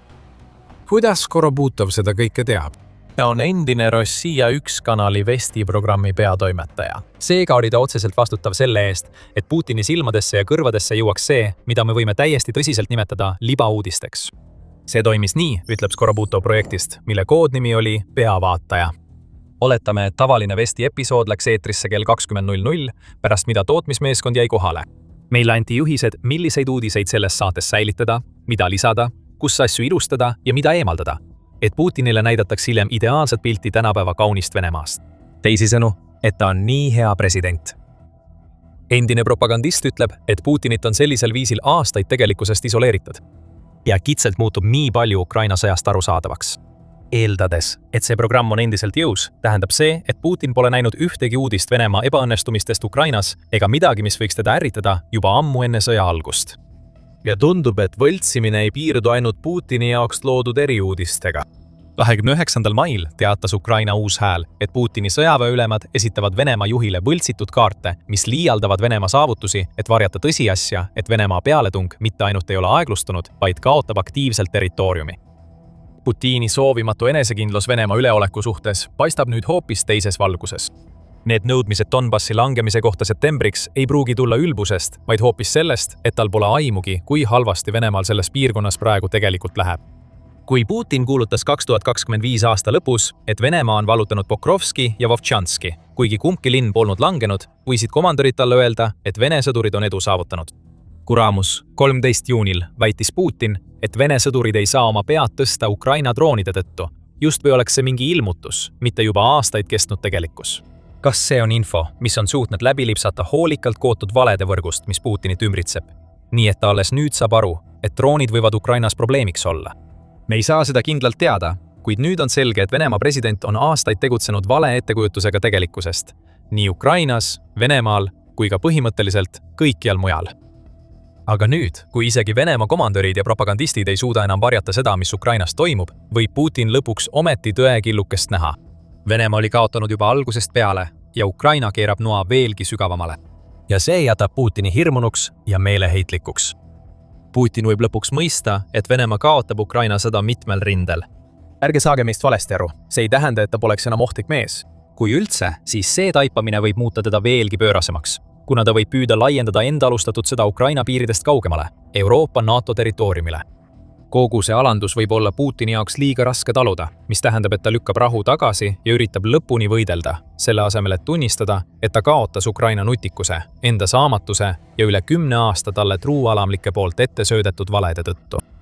Siiski tuleneb see oht meeleheitest ja see tähendab, et see ei saa kesta. Kui Venemaa probleemid süvenevad, avaneb Ukraina Euroopa liitlastel võimalus nuga veelgi keerata, kehtestades rohkem sanktsioone ja pakkudes suuremat toetust, mis toob kaasa veelgi suurema valu Venemaa majandusele ja veel paremad tulemused Ukrainale lahinguväljal. Kasvavad Vene kaotused koos leige vabatahtlike värbamisega suruvad Putinile juba praegu mobilisatsiooni poole, mis oleks äärmiselt ebapopulaarne samm ja võiks olla just see katalüsaator, mis paneb tema rahva lõpuks talle selga pöörama. Kui Putin püüab seda vältida, peab ta kas vähendama Venemaa sõjalist aktiivsust, mis tähendaks tema juba niigi komistava sissetungi lõppu, või panema veelgi suuremad nõudmised majandusele, mille ta on juba tualetist alla lasknud, tekitades oma rahvale veelgi rohkem raskusi ja valu. Putinil saavad valikud otsa, kuid teda ajendav kinnisidee tähendab, et tal pole enam mingit väljapääsu. Putin vajab Ukrainat nüüd rohkem kui kunagi varem. Ta lubas, et Venemaa vallutab Ukraina päevadega. Ta eksis. Üle 4 aasta on Venemaad kogu maailma silme all alandatud ja löödud. Ja nüüd on Ukrainal täiuslik strateegia, et Venemaad lõplikult alistada. Aururull on ümber pööratud. Nüüd on Putin ja Venemaa need, kes on aururulli teel ja ootavad, et neid purustataks. Ja peale rahulepingu sõlmimise, mis ei anna Venemaale midagi sellest, mida Putin lubas, pole Venemaa presidendil mingit võimalust pääseda sõjast, mille ta kaotas juba siis, kui ta oma sissetungi alustas, ise sellest arugi saamata. See pidi jääma vaikseks. Tuumamaterjali salajane üleandmine, mis pidi toimuma märkamatult ja kunagi avastamata jääma. Aga keegi sai teada. Ja mis puudutab üleandmist, siis see lõppes täieliku katastroofiga. Venemaa üritas saata tuumareaktoreid Põhja-Koreasse, püüdes toetada üht oma viimastest liitlastest. Aga keegi lasi reaktorid Vahemeres õhku. Kas see oli USA? Saksamaa? Hämmastaval kombel võiks see olla isegi Hiina. Kes iganes see oli, tulemus on selge. Põhja-Korea ei saa reaktoreid enda kätte. Alustame põhitõdedest. 23. detsembril 2024 sattus Vene kaubalaev nimega Ursa Major Vahemerel tõsistesse raskustesse. Laeva raputasid mitmed plahvatused, mis lõpuks viisid selle uppumiseni seletamatutes oludes, umbes 60 miili kaugusel Hispaania rannikust. Tollased teated viitasid, et nende plahvatuste toimumiseks polnud mingit põhjust. Venemaa välisministeerium teatas, et masinaruumis toimus plahvatus, vahendas BBC 24. detsembril. Sama väljaanne märkis, et Ursa Major oli lahkunud Peterburist 12 päeva varem ja pidi sõitma Vladivostokki, vedades kaubana 2 hiiglaslikku kraanat. Kuid BBC raportis oli üks huvitav väike lõik, mis on nüüd väga oluliseks muutunud. Sihtkohta ei õnnestunud sõltumatult kinnitada. Loo teatud aspektid lihtsalt ei olnud loogilised. Ursa Major oli USA ja mitme teise riigi poolt sanktsioneeritud, mis tegi sellest tõenäolise osa Venemaa varilaevastikust. Kohe algusest peale tuli kõiki väiteid selle kohta, kuhu see suundus ja mida vedas, võtta kahtlusega. Laev sõitis ka samas Vahemere piirkonnas nagu teinegi sanktsioneeritud Vene laev, Sparta. Väidetavalt olid mõlemad sõitnud läbi La Manche'i väina vaid mõned päevad enne, kui plahvatus raputas Ursa Majori. Midagi ei klappinud. See on just selline marsruut, mida laev, mis sõidab Vladivostokki, võiks kasutada. See territoorium asub Venemaa Kaug-Idas ning mööda põhja poolt Venemaad sõitmine on parimalgi ajal keeruline ja talve haripunktis praktiliselt võimatu. Siiski, Vladivostok asub peaaegu otse ühe riigi kõrval, mis on juba ammu olnud Venemaa liitlane. Ja eriti on see nii pärast seda, kui Putin alustas oma sissetungi Ukrainasse, Põhja-Korea. Juba hakati esitama küsimusi selle loo kohta, mille Venemaa laeva kohta rääkis, ja nüüd, peaaegu 18 kuud hiljem, hakkame vastuseid saama. Ursa Major ei viinud kraanasid Vladivostokki. See veedas tuumareaktoreid Põhja-Koreasse. Vähemalt nii väidab CNN, mis avaldas 12 mail paljastusloo Ursa Majori saatusest. Väljaanne väidab, et Venemaa sanktsioonide all olev laev suundus Põhja-Koreasse tuumareaktoritega ning veelgi šokeerivamalt, et masinaruumis puhkenud tulekahju ei olnud põhjustatud mehaanilisest ega tehnilisest rikkest, vaid millestki palju ohtlikumast. Enne kui selleni jõuame, jälgime Ursa Majori teekonda, mis viis selle merepõhja. Sanktsioonide all olevat laeva ei nimetatud alati Ursa Majoriks. Kunagi kandis see nime Sparta 3 ja oli veteran Venemaa-Süüria kampaanias, kus seda kasutati Vene varustuse riigist väljaviimiseks. 2. detsembril randus see Kameelini-laadne laev Östlugani sadamas, mis asub Soome lahes ja on muide olnud alates märtsist Ukraina korduvate ja laastavate süvalöökide kampaania sihtmärgiks. Sealjuures laaditi laevale midagi peale ja see asus teele avaliku manifesti alusel, mille kohaselt pidi see suunduma Vladivostokki. Leeval olid juba mainitud 2 kraanat. 1 129 tühja kaubakonteinerit ja paar suuri kaevuluuke. Kaevuluugid. Seda tundub kummaline tuhandeid miile meritsi vedada. 11. detsembril lahkus Ursa Major Ust-Lugast ja alustas oma teekonda. Seda jälgiti kogu tee vältel, esmalt läbi Inglise kanali ja seejärel mööda Prantsuse rannikut alla liikudes. Portugali mereväe lennukid ja laevad hoidsid laeval silma peal, kui see nende vetesse liikus ning selle ühise jälgimise käigus avastati, et Ursa Majorit saatsid 2 Vene sõjalaeva, Aleksandr Otrikovski ja Ivan Gren. Esimene neist on Vene dessantlaev, mis on relvastatud 2 57 mm kahuri ning mitmikraketiheitete ja õhutõrjerakettide laskeseadmetega. Mis puudutab viimast, siis tegemist on teise dessantlaevaga, mis mereväe tehnoloogia andmetel on varustatud Igla õhutõrjeraketisüsteemidega, 76 mm AK-76 mereväekahuri ja 30 mm AK-630 M2 lähikaitsesüsteemiga. See on palju tulejõudu, mida saata koos tavalise kaubalaevaga. Jällegi võtab lugu kummalise pöörde. Milleks voneks Vene kaubalaeval, isegi kui see on sanktsioonide all, vaja täielikku sõjalist saatjat, kui ta veab ainult kraanasid, kaevuluuke ja tühja konteinerid. Kindlasti muudaks see salapärase laeva veelgi nähtavamaks. 22. detsembriks oli Portugali merevägi jälitamise lõpetanud ja Ursa Major oli Hispaania vetes. just seal läkski Ursa Majoril kõik valesti. Umbes 4 tundi pärast seda, kui portugallased olid jälitamise lõpetanud, aeglustas laev Hispaania vetes järsult kiirust. Hispaania päästjad saatsid raadiosõnumi, et uurida, kas on mõni probleem, millega tuleks tegeleda. Ursa Majori meeskond ütles, et kõik on korras. Spoileri hoiatus, mitte miski polnud korras. Umbes päev hiljem kaldus Ursa Major järsult kursilt kõrvale ja peaaegu keskpäeval, 23. detsembril, andis laevameeskond välja kiireloomulise abikutse. Nad teatasid laeva paremas pardas toimunud 3 võimsast plahvatusest, mis olid tapnud 2 meeskonnaliiget. Ursa Major oli nüüd liikumisvõimetu. Hispaania asus kohe tegutsema, saates päästemeeskonnad ellu jäänud 14 meeskonnaliiget päästma. Umbes kell 19.30 saabus appi Hispaania sõjalaev. Pool tundi hiljem andis Ivan Kren korralduse kõigile lähedal asuvatele laevadele hoida kahjustatud laevast 2 meremiili kaugusele ning nõudis, et päästemeeskond viivitamatult tagasi toodaks. Hispaania kuuletus korraldusele ega saatnud rohkem laevu. Selle asemel saatis Hispaania helikopteri ja maandas väikese päästemeeskonna. Kohapeal filmitud kaadrid näitasid, kuidas päästja üritas mootoriruumi siseneda, kuid leidis selle suletuna. Siiski leidsid päästjad, et Ursa Major oli stabiilne ja ei paistnud uppumisohus olevat. Nad lahkusid. Seejärel lasi Ivan Kren kell 21.50 sündmuskoha kohal välja rea punaseid signaalrakette ning registreeriti 4 plahvatust mustris, mida Hispaania riiklik seismoloogiline võrk hiljem CNN-ile ütles meenutavat veealuste miinide või maapealsete karjääriplahvatuste oma. Veidi rohkem kui tund hiljem uppus Ursa Major. Vähem kui 4 tunniga stabiilsest seisust uppumiseni on juba iseenesest kummaline. Kuid veelgi kummalisem on, et see kõik juhtus ajal, kui Vene sõjalaev lasi signaalrakette ja laeva raputasid veelgi plahvatused. Miski sellest ei klappinud. Alles siis, kui laeva kapten sõna võttis, tuli ilmsiks, mida Ursa Major tegelikult vedas. See, mida kapten ütles, muutis kõike. Aga enne kui sellesse süveneme, vaatate sõjasaadet ja meie toome teieni kogu pildi, mitte ainult pealkirjad. Kui oled kanalil uus, vajuta tellimise nuppu, et näha rohkem selliseid videoid. Nüüd on olemas väike vihje selle kohta, mida Ursa Major tõenäoliselt vedas, mis jäi selle uppumise ajal vähe kajastatuks. Ursa Majoril oli luba tuumamaterjalide vedamiseks ning pommuudis, mille laeva kapten avalikustas, paljastas, et ta võis tõepoolest sellega tegeleda. Pärast seda, kui 14 laevalt pääsenud päästeti, viidi nad Hispaania sadamalinna Cartagenasse, kus nad kohtusid Hispaania uurijate ja politseinikega. Alustati ülekuulamist, kuna uurijad püüdsid saada rohkem teada toimunu kohta. Laeva kapten, hiljem tuvastatud Igor Anissimovina, ei tahtnud esialgu rääkida. Jällegi, see on kummaline. Ursa Major vedas ainult kraanasid, kaevuluuke ja tühje konteinerid, sõites ühest Venemaa osast teise, eks? Miks peaks see olema saladus? Ja miks peaks see olema nii suur saladus, et kapten kartis väidetavalt ülekuulamise ajal oma elu pärast? Hispaania uurijad said peagi teada.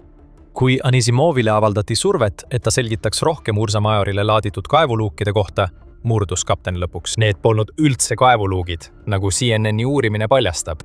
Väljaande Hispaania allikate sõnul selgitas Anissimov, et Ursa Major vedas tegelikult 2 tuumareaktori komponente, mida saaks kasutada allveelaevades. Kapteni väitel ei sisaldanud need reaktorid mingit kütust. Kuid väidetavalt paljastas Anissimov, et kogu tema ajakava oli suitsukate. Ta uskus, et kui tema laev läheneb väidetavale sihtkohale, suunatakse ta Vladivostoki asemel hoopis Põhja-Koreasse. Kraanade kohta arvas kapten, et neid ei toimetatudki kohale. Need olid seal selleks, et aidata tema palju tundlikuma lasti mahalaadimisel. Lõpuks hakkab kõik loogilisena tunduma. Venemaa tohutu raudteevõrk, mis ulatub peaaegu 53 miilini, oleks kindlasti olnud parem valik kui laev, et vedada silma paistnatut lasti ühest Venemaa otsast teise. Aga tuumamaterjalide viimiseks teise riiki oleks vaja minna mööda vett. Kui uskuda Ursa Majori kaptenit, siis just see oligi toimumas. Satelliidifotod Uslugast Ursa Majori laadimise ajal on samuti paljastavad. Need näitavad 2 sinist ruutu ja 2 muud valget objekti, millest üks on umbes tabletihujuline. CNN väidab, et just need valged objektid vastavad tuumareaktori surveenumate profiilile. Võimalik, et tegemist on VM4SG reaktoritega. Seda ei saa kinnitada, kuna neid vedanud laev on uppunud. Ja valged objektid olid kadunud nädal pärast algsete fotode tegemist. Umbes samal ajal, kui Ursa Major lahkus Ust-Uslugast. Üks paljastus teise järel on juba avalikustatud, kuid see, mida me järgmisena avaldame, tabab kõiki ootamatult. Ursa Majori saatus ei olnud tingitud tehnilisest rikkest ega pardal juhtunud õnnetusest. See, mida me võisime näha selle Vene kaubalaeva uppumises, oli haruldane näide otsesest lääne sõjalisest sekkumisest, mis oli mõeldud spetsiaalselt selleks, et takistada Venemaal ohtlike tuumamaterjalide üleandmist oma kontrollimatutele liitlastele Põhja-Koreas. seega tuleb esitada küsimused. Mis uputas Ursa Majori ja kes selle tegi? Mis puudutab seda, mis täpsemalt juhtus, siis rohkem avaldas Anissimov. Ta väitis, et nägi kerele löödud auku mõõtmetega 50 cm korda 50 cm ning kahjustatud metall oli sissepoole painutatud. See ei viita sisemisele plahvatusele. See viitab sellele, et miski torkas läbi Ursa Majori kere ja põhjustas plahvatused, mis laeva hävitasid. United24 meedia teatas, et Hispaania uurijad nõustusid selle hinnanguga kere kohta ning see on tekitanud spekulatsioone, et riik, kes soovis Ursa Majorit peatada, kasutas haruldast relvatüüpi Barracuda superkavitatsioonitorpeedot. Hispaania uurimine on jõudnud järeldusele, et see pidi olema kasutatud relv. See ülikiire torpeedo, mis laseb enda ette õhku, et vältida vees liikumisel tekkivat takistust, liigub nii kiiresti, et suudab sihtmärkide keredest kergesti läbi tungida.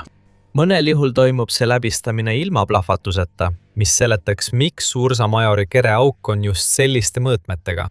Tavaline torpeedo oleks kere tükkideks rebinud, kuid Barracuda suudab tänu oma kiirusele surmava täpsusega läbi tungida ja seejärel vabastada oma lõhkeaine laengu otse laeva sees.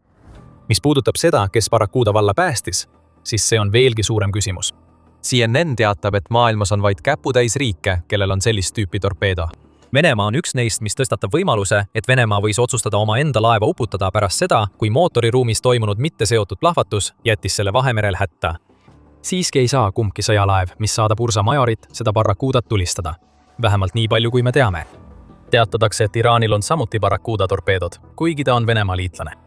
Kas Iraan võis püüda takistada Põhja-Korea tuumaambitsioone?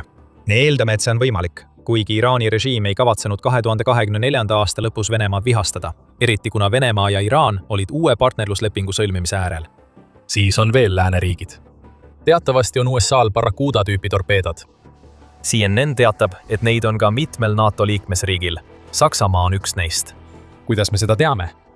Just Saksamaa valmistas algselt Superkavitirender Superkavitirende Unterwasser Laufkörperi, tuntud ka kui Barracuda.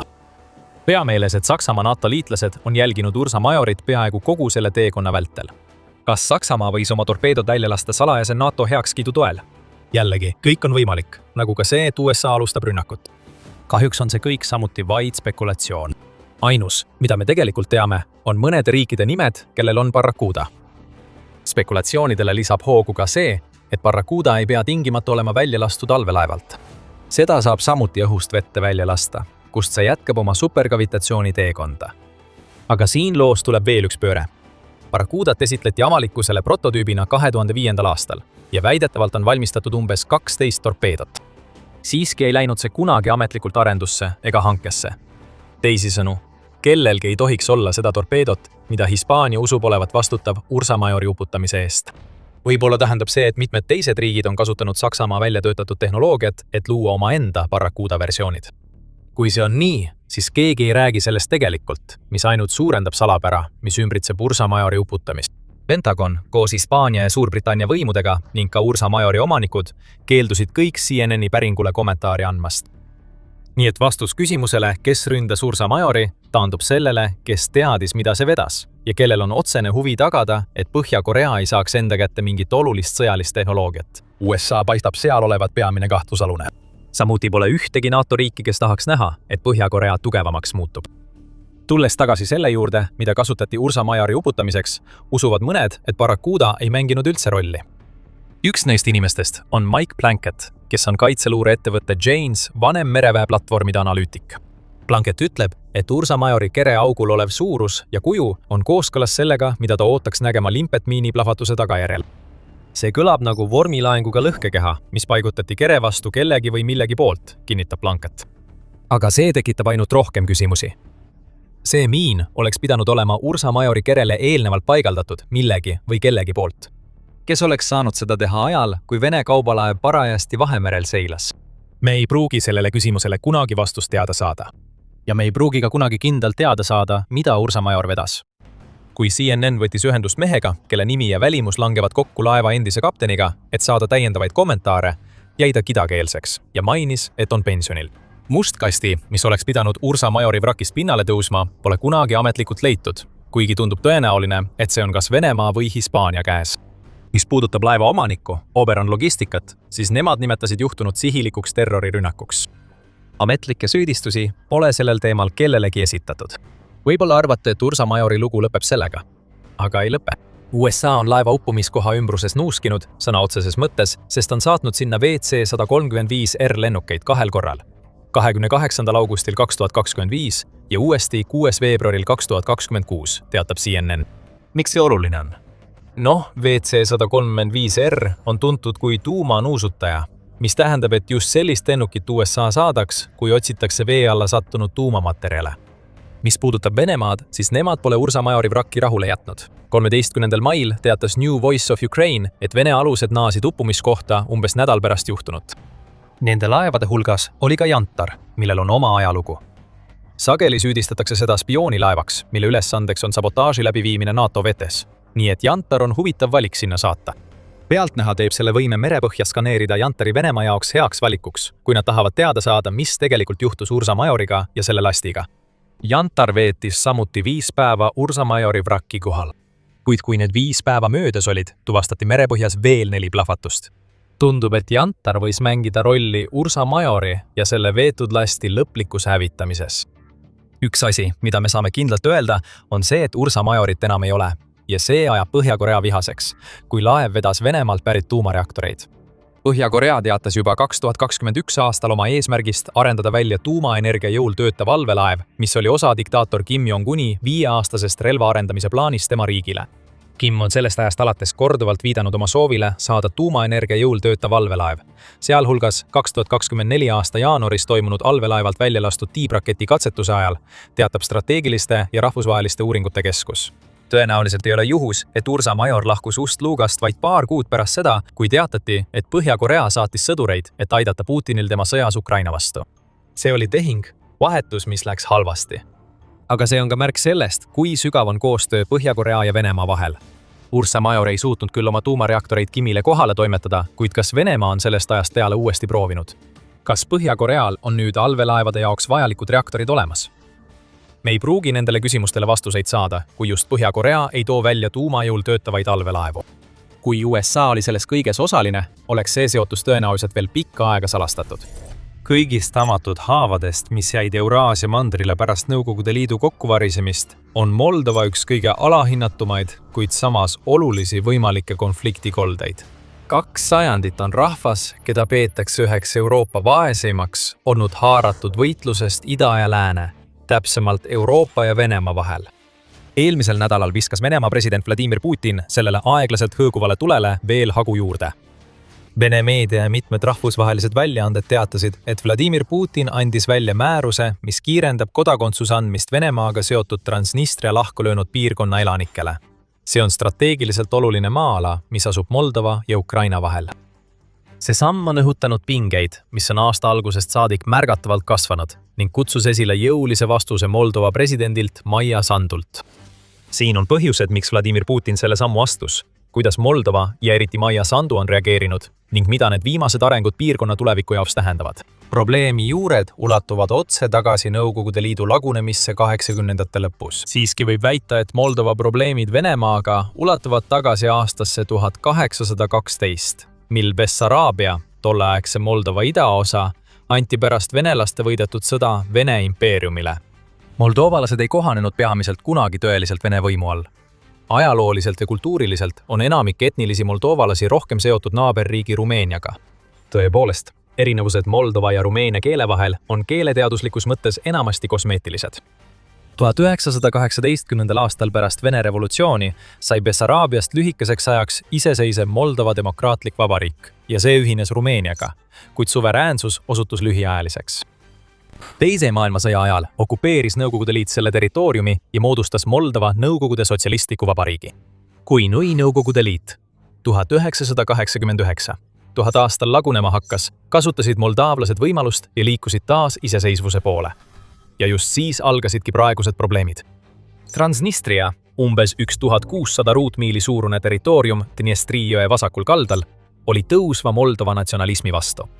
Asjad läksid veelgi pingelisemaks, kui moldaavlased võtsid vastu seaduse, mis kuulutas moldaavia keele ametlikuks keeleks ja asendas kirillitsa ladina tähestikuga. Enamik vasakkalda elanikkonnast kasutas suhtlemiseks peamiselt vene keelt. Nii olid tavalised Transnistria elanikud, eriti märkimisväärsed Vene ja Ukraina vähemused. Võib-olla õigustatult mures, et nad uue keelekorra all kõrvale jäetakse ning korraldasid proteste. Veelgi olulisem on see, et Transnistriast oli Nõukogude võimu ajal saanud Moldova tööstuskeskus ning eliit oli selle tulemusena poliitiliselt üha mõjukamaks muutunud. Nägid, kuhu asjad liiguvad, kui võim hakkas lääne poole nihkuma. Kui Moldova võttis 1990 aastal vastu suveräänsusdeklaratsiooni, kuulutasid Transnistria elanikud enda autonoomseks vabariigiks. Dniestri Moldova autonoomseks vabariigiks. Puhkes lühike kodusõda, mida raskendas Nõukogude 14. armee sekkumine, kuna see oli juba ammu Transnistrias paiknenud. Moldovalased andsid välja dekreedi, millega anti kõik endised Nõukogude sõjaväelased ja varustus ülekujunevatele Moldova kaitsejõududele. 14 armee eiras seda. Seejärel andis Venemaa president Boris Jeltsin need väed üle Venemaa Föderatsiooni kontrolli alla. Seejärel liitus 14 armee separatistide poolega, põhjustades Moldova vägedele mitu olulist kaotust, mis kindlustasid lahkulöönud piirkonna territoriaalse terviklikkuse. Lõpuks allkirjastati 1992 aasta juulis rahuleping ning algasid läbirääkimised konflikti lõplikuks lahendamiseks. Kahjuks paistab, et 34 aastat hiljem oleme püsivast ja sõbralikust lahendusest sama kaugel kui varem. Erinevad valitsused mõlemal poolel on teinud mitmeid katseid jõuda püsiva rahu ja vastastikku vastuvõetavate territoriaalsete kokkulepeteni, kuid ükski neist pole lõppkokkuvõttes toiminud. Mõlemad pooled süüdistavad ebaõnnestumistes teineteist. Kuid mis kõige olulisem, Transnistria on endiselt piirkond, mida Venemaa tugevalt domineerib. Demograafiliselt on piirkond jagatud enam-vähem võrdselt etniliste venelaste, ukrainlaste ja moldaavlaste vahel. Lisaks elab seal ka veidi gagause ja bulgaarlasi. Piirkonna ametlikud keeled, Vene, Moldaavia ja Ukraina keel, peegeldavad seda mitmekesisust. Kuid vene keel on de facto peamine keel, mida kasutatakse valitsuses, hariduses ja igapäevaelus. Veelgi olulisem on see, et 1500 Vene vägede operatiivgrupi sõdurit Transnistrias ehk OGRF-i sõdurit on alaliselt Transnistriasse paigutatud.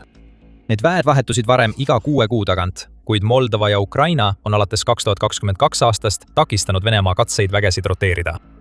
Enamik neist asub endises Nõukogude laskemoonalaos Kobazna külas. Vaid veidi üle miili kaugusel Ukraina piirist asuv see tohutu relvaladu on Ida-Euroopa suurim, kus umbes 22 000 tonni sõjaväevarustust valvavad Vene väed. Nagu võite ette kujutada, on see tohutu relvavaru nii Moldova kui ka Ukraina jaoks valus probleem. Keegi peale Transnistria ja Vene võimude tegelikult ei tea, mis seal täpselt hoiul on või mis seisukorras see on. Suur osa sellest on kahtlemata juba ammu oma aja ära elanud, olles seal olnud 35–75 aastat. Ja see, mis Ukrainas toimub, ei tee olukorda sugugi paremaks. Väga hävitav sõda käib vaid mõne miili kaugusel ning võimud kardavad, mis võib juhtuda, kui laole peaks kogemata pihta saama.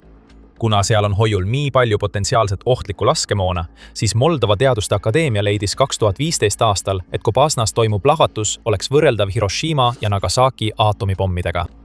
Nii venelased, ukrainlased kui ka moldovalased kardavad samuti, et seal hoitav töökorras laskemoon ja varustus võidakse sõtta kaasata, mis võib potentsiaalselt tõmmata Moldova konflikti. Seda probleemi on keeruline lahendada, kui kõik asjaosalised tõmbavad eri suundades.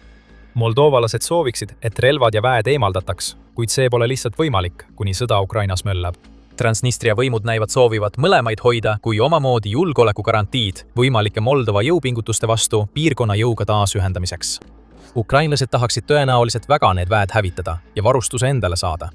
Ja venelased on juba ammu püüdnud olukorda enda kasuks ära kasutada, nagu Venemaa juhtkonnale omane on. Nüüd, suure osa Moldova iseseisvusjärgsest perioodist lasti Transnistria probleemil enam-vähem lihtsalt kulgeda. Moldova valitsused kaldusid kõikuma Venemaa-meelsete ja otseselt oligarhide kontrollitud režiimide vahel, kus kummalgi polnud tugevat motivatsiooni seda peatükki lõplikult sulgeda. Aga kõik see muutus otsustavalt, kui Maia Sandu 2020 aastal ametisse astus. Sandu ei ole kindlasti Venemaa-meelne. Ta tuli võimule läänemeelse ja korruptsioonivastase platvormiga ning on jõuliselt seadnud sihiks Euroopa Liidu ja võib-olla isegi NATO integratsiooni. Moldova allkirjastas algselt assotsiatsioonilepingu Euroopa Liiduga 2014 aastal, kuid Sandu juhtimisel on EL-i liikmeks saamise püüdlustele justkui rakett alla pandud. 2022 aasta märtsis esitas Moldova taotluse Euroopa Liidu liikmeks saamiseks ja 3 kuud hiljem anti talle ametlikult kandidaatriikide staatus. Järgmisel aastal juunis allkirjastas Moldova ulatusliku vabakaubanduslepingu Euroopa Vabakaubanduse Assotsiatsiooniga ning sama aasta detsembris alustati ametlikke liitumiskõnelusi. 2024 aastal korraldati Moldovas referendum Euroopa Liiduga ühinemise kohta. Keset laialdasi süüdistusi välissekkumises ja häältega manipuleerimises kuritegelike rühmituste poolt, peamiselt Venemaa või Venemaaga seotud parteide poolt, hääletas napilt 50,17% poolt. Rahva heakskiidu saamisega on töö, mis tuleb teha EL-i rangete vastuvõtukriteeriumide täitmiseks, täies hoos ning Transnistria küsimus on üks peamisi takistusi. Oleme seda lugu varem näinud Gruusias ja Ukrainas. Nüüd kasutab Venemaa sama taktikat, et takistada või vähemalt määramata ajaks edasi lükata Moldova lootusi liituda EL-iga. Siin on, kuidas see strateegia töötab. Et täita ranget 1993 aasta Kopenhaageni kriteeriumit, peab Moldova tõestama, et tal on stabiilne demokraatia, toimiv turumajandus ning suutlikkus rakendada ja järgida EL-i seadusi kogu oma territooriumil. Nagu kõik endised Nõukogude riigid, päris ka Moldova selgelt mitte turupõhise majanduse, mis oli korruptsioonist läbi imbunud. Ja nagu enamikus neist riikidest, astusid ka siin oligarhid kommunistide jäetud tühimikku, süvendades ja laiendades korruptsiooni, ebavõrdsust ja seadusetust. Nende suurte struktuursete probleemide ületamine pole Euroopa vaeseima riigina sugugi lihtne ülesanne, isegi hoolimata suurest toetusest Euroopa Liidult ja ÜRO arenguprogrammilt. Ukrainal võib olla kahtlane au omada Euroopa madalaimat keskmist palka ning Põhja-Makedoonial, Montenegrol, Andorral ja San Marinol võivad olla väiksemad SKT-d. Aga kõige olulisema näitaja SKT elaniku kohta ostujõu pariteedi alusel osas, ehk siis SKT elaniku kohta kohalikus vääringus on Moldovas üldiselt üks Euroopa madalamaid. Kopenhaageni kriteeriumide täitmiseks peab Moldova veel süvendama kohtureformi, tugevdama õigusriiki, võitlema juurdunud korruptsiooniga ja lõpule viima deoligarhiseerimise, mis pole sugugi lihtne ülesanne. Riik peab samuti viima oma seadusandluse vastavusse kõigi 35 läbirääkimispeatükiga, parandama avalikku haldust ning tagama küberjulgeoleku ja energiasõltumatuse. Veelgi enam, neid meetmeid tuleb rakendada kogu taotleja riigi territooriumil. Ja just see teeb Transnistria küsimusest suurima takistuse Moldova EL-iga ühinemisel. Sa ei saa tagada EL-i nõuete kohaldamist kogu oma territooriumil, kui strateegiliselt oluline osa sellest on de facto sinu kontrolli alt väljas. Ära raiska oma väärtusliku vaatamisaega videotele, mis lihtsalt kordavad pealkirju nagu kõik teisedki. Siin saates The Military Show toome teieni kõige olulisemad lood ja selgitame täpselt, miks need tähtsad on. Telli kanal, kui soovid olla kursis sõjaliste ja geopoliitiliste sündmustega maailmas. Nüüd on EL andnud märku, et autonoomse piirkonna nagu Transnistria olemasolu ei välista iseenesest EL-i liikmeks saamist. Küpros, Ühendkuningriik ja Lääne-Saksamaa liitusid kõik EL-iga, kuigi neil olid käimasolevad territoriaalsed vaidlused. Küpros on tänaseni jagatud. Aga need riigid liitusid EL-iga enne Kopenhaageni kriteeriume ja reeglid on sellest ajast oluliselt karmistunud. Nii et Transnistria küsimuse lahendamine üht või teistpidi on Sandu jaoks esmatähtis, kui ta juhib oma riiki läände. Kuidas ta kavatseb seda saavutada? Ametlikult on tema eesmärk rahumeelselt reintegreerida piirkond Moldovasse protsessi kaudu, mis keskendub demilitariseerimisele, deoligarhiseerimisele ja demokratiseerimisele. Ta pooldab rahvusvahelise mehhanismi loomist EL-i toetusel selle ülemineku jälgimiseks, väites, et Vene vägede jätkuv kohalolek kujutab endast olulist julgeolekutõket. Mitte ametlikult on ta näidanud, et tema teod on palju karmimad kui tema sõnad. Moldova põhiseadus nõuab, et riik jääks neutraalseks ega lubaks välisvägede paigutamist oma territooriumile. Neutraalse staatuse muutmine nõuab üleriigilist referendumit. See on ebatõenäoline, kuna enamik moldovalasi toetab neutraalse staatuse säilitamist. 2023 aasta juunis läbi viidud küsitlus näitas, et 28% hääletaks hüpoteetilisel referendumil Moldova liitumise poolt NATO-ga, samas kui 60,3% oleks selle vastu. Kuigi ta pole otseselt rikkunud neutraalsust, andes Ukrainale sõjalist abi või lubades Ukraina vägesid Moldovasse, on ta olnud tulihingeline ja ühemõtteline Ukraina toetaja nende püüdustes tõrjuda Vene sissetungi. Ja alates jaanuarist on ta koos Ukrainaga karmistanud majanduslikku haaret Transnistria ümber. 1. jaanuari südaööl hakkas Ukraina kehtestama rangeid kontrolle umbes 450 kilomeetri pikkusel piiril Transnistriaga, nõudes lubatud kaupade või inimeste liikumise puhul kontrolli.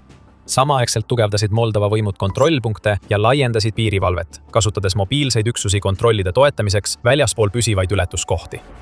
Täpselt 2 aastat varem, 1. jaanuaril 2024, kehtestas Sandu valitsus maksud Transnistria impordi ja ekspordi suhtes. mis ajendas separatistide juhti Vadim Krasnoselskit süüdistama Moldovat majandusliku blokaadi kehtestamises piirkonna vastu. See polnud esimene kord, kui ta selliseid väiteid esitas, kuid seekord oli tal sisuliselt õigus. Koos energiavarustuse häiretega, mis järgnesid ootamatule Vene gaasisubsiidiumite kaotusele järgmisel jaanuaril, mõjus see samm Transnistria majandusele rängalt. 2025 aastal kahanes majandus peaaegu 18%.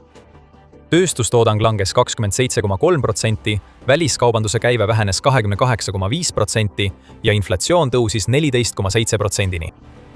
Ja nende uute piirivalvekontrolli meetmete tulemusena pole ka 2026 aasta väljavaated palju paremad. Ukraina ja Moldova koordineeritud blokaad on muutnud Transnistria hallist tsoonist, mida Venemaa sai vaikselt hallata, kontrollitud alaks, kus välise toetuse andmine muutub väga nähtavaks ja seda on lihtne peatada. Aastaid liikus suur osa Venemaa toetusest Transnistriale mitteametlike kaubateede, sõbralike ettevõtete ja lõdva tollikontrolli kaudu, mis vältisid täielikku Moldova kontrolli.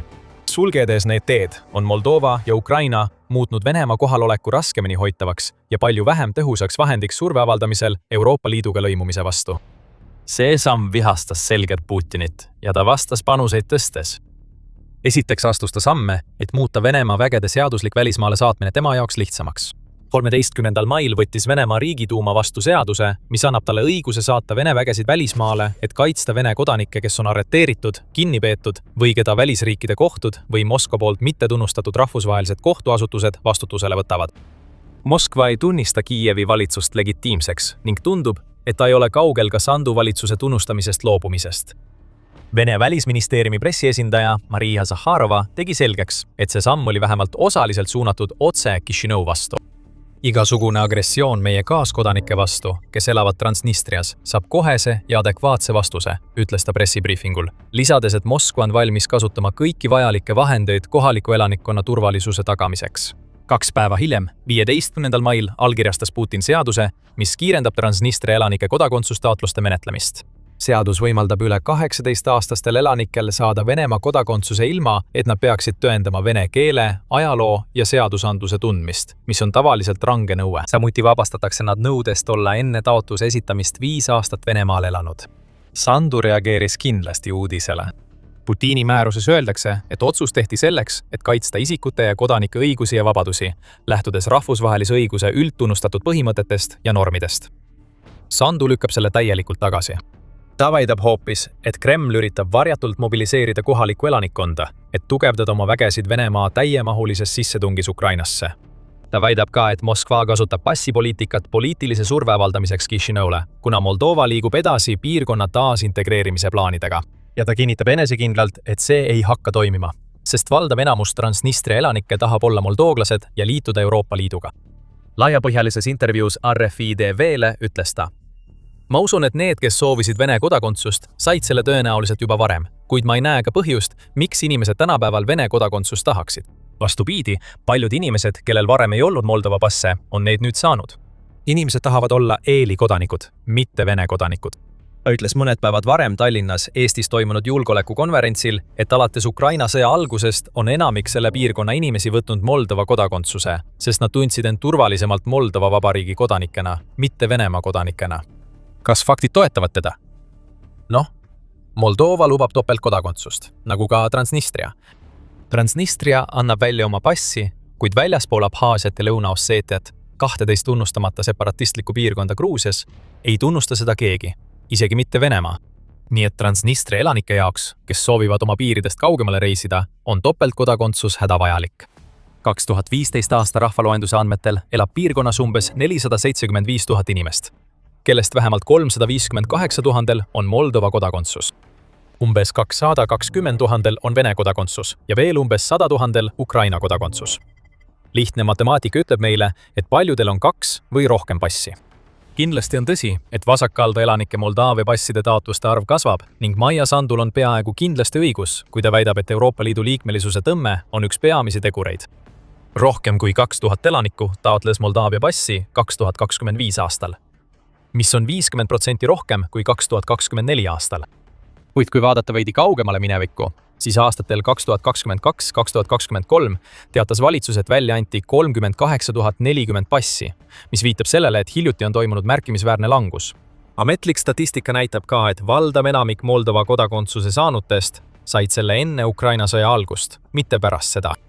Kuigi on tõsi, et 2022 ja 2023 aastal oli taotluste arvus tõus, olid 330 538 elanikku, üle 90% praegusest koguarvust, saanud oma Moldaavia passi juba 2020 aasta lõpuks. Tõsi küll, ilma et tahaksin vähendada selle kiirendatud kodakondsuse andmise sammu murettekitavat ulatust, on kogu selles loos siiski ka teatud farsilik element. Rumeenia on juba ammu pakkunud moldoovlastele kiirendatud kodakondsust ühise ajaloo ja päritolu alusel. See otsus on oma mõjult võrreldav, ehkki mitte tingimata geopoliitilise kavatsuse poolest, Venemaa seadusega Transnistria elanike jaoks. Rumeenia seaduse artikli 11 kohaselt on moldovlastel, kes suudavad tõendada oma põlvnemist Rumeenia või Bessaraabia kodanikest, eriti neil, kes elasid piirkonnas enne 1940 aastat, õigus lihtsustatud korras Rumeenia kodakondsusele. See protsess kestab tavaliselt 2–3 aastat ning paljudele taotlejatele kehtivad erandid elamis- ja keelenõuetest. See on märkimisväärne võit edukatele taotlejatele. Ilma päritolu tõendita peaksid Moldova taotlejad elama alaliselt Rumeenias 8 aastat ning läbima muu hulgas testid rumeenia keeles ja rahvusliku kultuuri normides. See poliitika võimaldab moldoovlastel saada EL-i kodakondsuse, mis annab neile viisavaba reisimise, töötamise ja elamise õiguse kogu EL-is, sarnaselt sellele, kuidas Vene kodakondsus annab Transnistria elanikele võimaluse Venemaal. Pole üllatav, et 2024. aastaks olid 100 000 moldoovlased, rohkem kui kolmandik elanikkonnast, saanud sel viisil Rumeenia passi, sealhulgas Sandu ise. Tõepoolest, Sandu ütleb, et hääletaks Moldova taasühinemise poolt Rumeeniaga, kui tema riigis selle kohta referendum korraldataks. Moldova otsustas juba sajand tagasi Rumeeniaga ühineda, nagu me varem mainisime. Lõppkokkuvõttes, kui Transnistria küsimust ei õnnestu lahendada, võib ühinemine olla Moldova parim võimalus Euroopa Liiduga liitumiseks. Sandu eelistaks liituda liiduga suveräänse Moldovana, kuid kui see pole võimalik, on ühinemine Rumeeniaga teostatav varuplaan. Nagu ta ütles RFID-le, me võime liituda Rumeeniaga Euroopa Liidus. Ja see pole ainult meie arvamus, enamik inimesi Moldovas toetab EL-iga ühinemist. On ka inimesi, kes toetavad ühinemist Rumeeniaga. Praegu töötame kõvasti selle nimel, et Moldova saaks Euroopa Liidu liikmeks ja loodame, et see stsenaarium õnnestub. Kui see mingil põhjusel ei õnnestu, siis loomulikult kaalume ka teisi võimalusi. Peamine eesmärk on säilitada rahu Moldovas ja hoida Moldova vaba maailma osana. Aeg näitab, kui paljud Transnistria elanikud Putini pakkumise vastu võtavad. Suure osa Ukraina sõja jooksul on keskendutud Venemaa tankikaotustele ja selle sõltuvusele Nõukogude ajastu tehnikast, mida Ukraina purustab. Aga Venemaa varude probleemid on palju sügavamad kui see. Lisaks tankidele hakkab Venemaal otsa saama veel midagi, mis on nende sõjapingutuste jaoks eluliselt tähtis. Midagi võimsat. Ascendamatu. Ainus asi, mis on võimaldanud Venemaal läbi viia oma jõhkrat õhurünnakute kampaaniat Ukraina vastu, on kadumas nagu Dodo lind. Venemaal hakkab pommitajatest puudust tulema ja ta ei suuda hävitatud lennukeid asendada. Venemaa lennundussektoris on sügav kriis ja see tähendab katastroofi Putini 2027 aasta plaanide jaoks. Ja praegu ei näita miski Venemaa probleeme paremini kui see, mis toimub tema Tu-22 pommitajatega. 16. juunil avaldas Euromaidan Press, et Venemaa alustas sõda Ukrainaga. 41 Tu-22 M3 pommitaja varuga. Nüüd võib tal olla alles vaid 9, kuna pommitajad on kas Ukraina poolt hävitatud või on neil tekkinud rikkeid kaugel tagalas, sageli Venemaa enda territooriumil. United 24 meedia toetab seda raportit, märkides, et Tu-22 M3 allakukkumine, mis toimus Venemaa Irkutski oblastis juunis, on kolmas selline juhtum viimase 3 aasta jooksul, kuna nii 2024 kui ka 2025 aastal toimusid sarnased intsidendid, mõlemad samas Belia lennubaasis selles piirkonnas. Nüüd väidab väljaanne, et kuni 70% kogu Venemaa Tu-22 lennukipargist on kaotatud. See on probleem. 2 põhjusel. Esiteks, mida Tu-22 Venemaale juurde annab ja mida nii paljude nende kaotus Venemaa jaoks tähendab. See lennuk oli esimene ülehelikiirusega pommitaja, mis Nõukogude Liidus tootmisse läks ja mõned Tu-22 variandid on olnud Nõukogude sõjaväeteenistuses alates 1960-ndatest. Me ei hakka teesklema, et see on maailma kõige muljetavaldavam pommitaja. See ei ole, kuid selle ülehelikiiruse ja võimega tulistada mitut tüüpi tiibrakette ning liukpomme on see väärtuslik vara Venemaa sõjaväele, mis püüab Ukrainat pidevate õhurünnakutega nõrgestada. Iga allakukkuv Tu-22 on lennuk, mida ei saa enam kasutada Ukraina pommitamiseks rakettide ja pommidega, ning see on probleem, millega Putin ei taha silmitsi seista. Kuid palju suurem probleem on selles. Venemaa pole alates 1993 aastast ühtegi uut Tu-22D tootnud. Venemaa on kaotanud Tu-22-sid massiliselt ja mitte ühtegi neist ei asendata. Ukraina operatsioon Ämblikuvõrk hävitas juba 2025 aasta juunis üksi 12 lennukit rünnates pommitajaid, mis asusid Belia, Olenia ja Džaigilevo baasides. Alates sõja algusest on vähemalt 24 Tu-22 hävitatud või kahjustatud ning Venemaal on selle asemel vaid moderniseerimisprogramm, mis on mõeldud nende vähenevate Tu-22 varude jaoks, mis neil veel arsenalis on. Baruoši pole isegi väiksem kahjustus ühele neist pommitajatest võid tähendada selle täielikku mahakandmist, sest Venemaal puudub vajalik varustus remondiks. See tähendab, et iga alla kukkunud Tu-22 on pommitaja, mida Venemaa ei suuda enam kunagi asendada.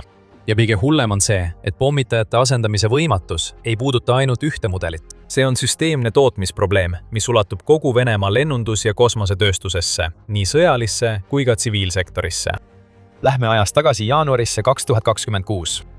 Sellel kuul juhtus midagi huvitavat. Tupolevi lennukite projekteerimise tootmisettevõttes, mis vastutas Tu-22 ning mitmete teiste Venemaa pommitajate ehitamise eest.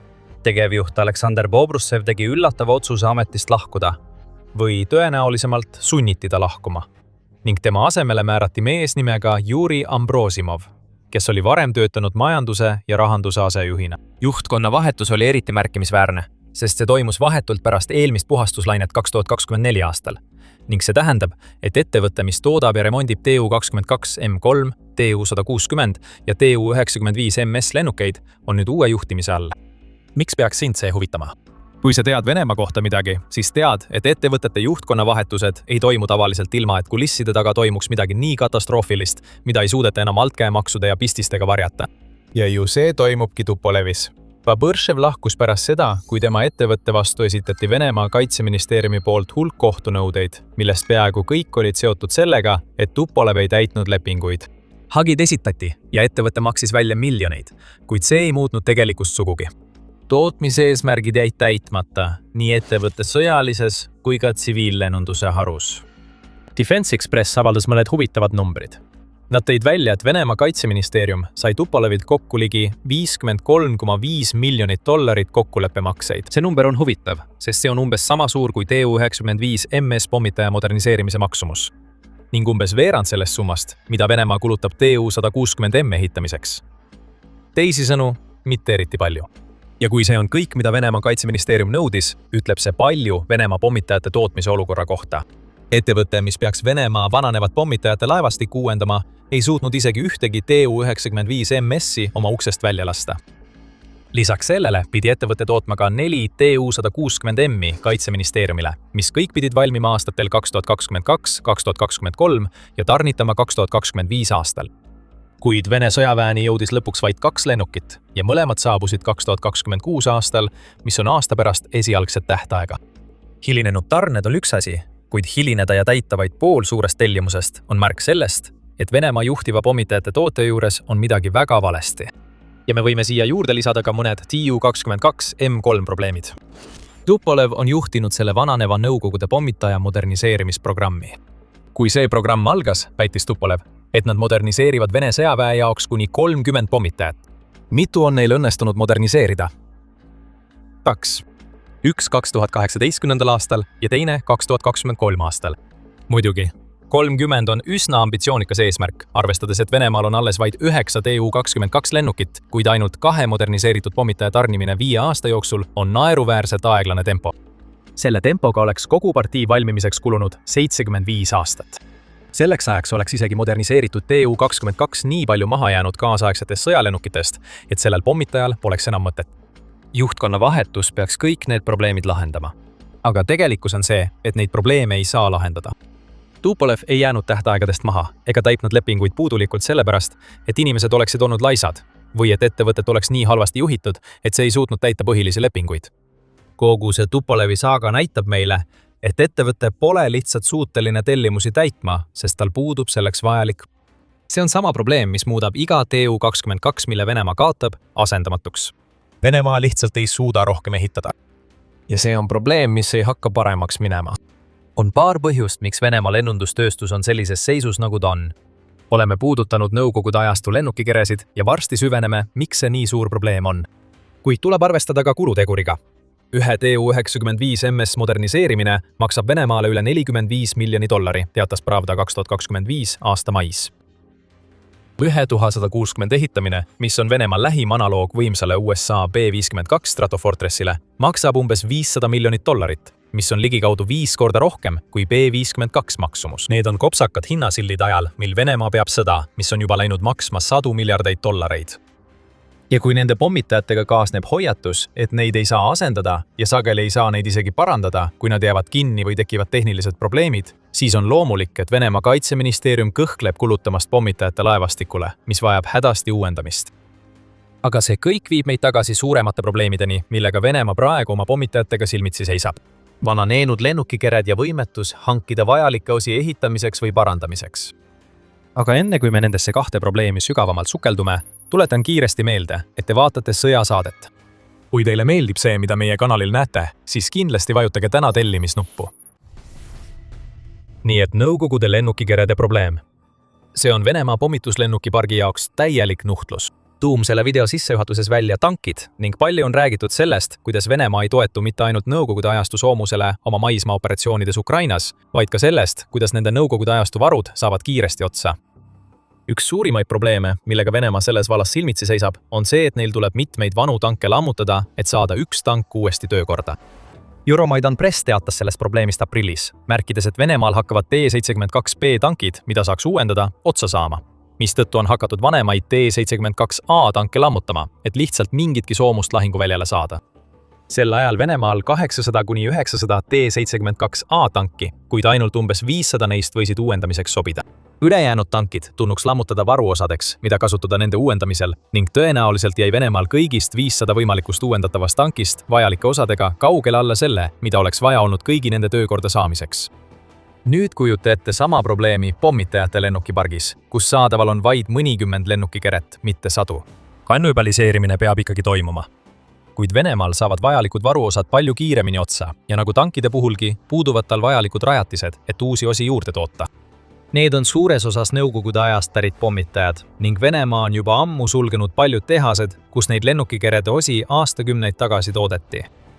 Riikliku julgeoleku ajakiri toob selle probleemi samuti esile, märkides, et kui Putin alustas oma sissetungi Ukrainasse, oli Venemaal umbes 120 pommitajat, Tu-22, Tu-95 ja Tu-160 mudelitest. Juba siis oli umbes kolmandik lennukipargist remondis või moderniseerimisel. Siiski arvati, et see pommitajate laevastik on piisavalt suur, et Ukrainaga toime tulla. See ei olnud nii. Ja see ongi probleem, sest neist kolmest pommitajast on ainus, mis veel tootmises on, Tu-160. Ja nagu nägime Tupolevi probleemidest, siis neid lennukeid ei ehitata sugugi piisavalt kiiresti, et kompenseerida pommitajate kaotusi, mida Venemaa kogeb. Alates Tu-160 tootmise taasalustamisest 2019. aastal on Vene relvajõududele tarnitud vaid 6 lennukit. Venemaa kaotas ainuüksi operatsioonis Ämblikuvõrk 2 korda rohkem pommitajaid ning lisaks on ta kaotanud veelgi rohkem.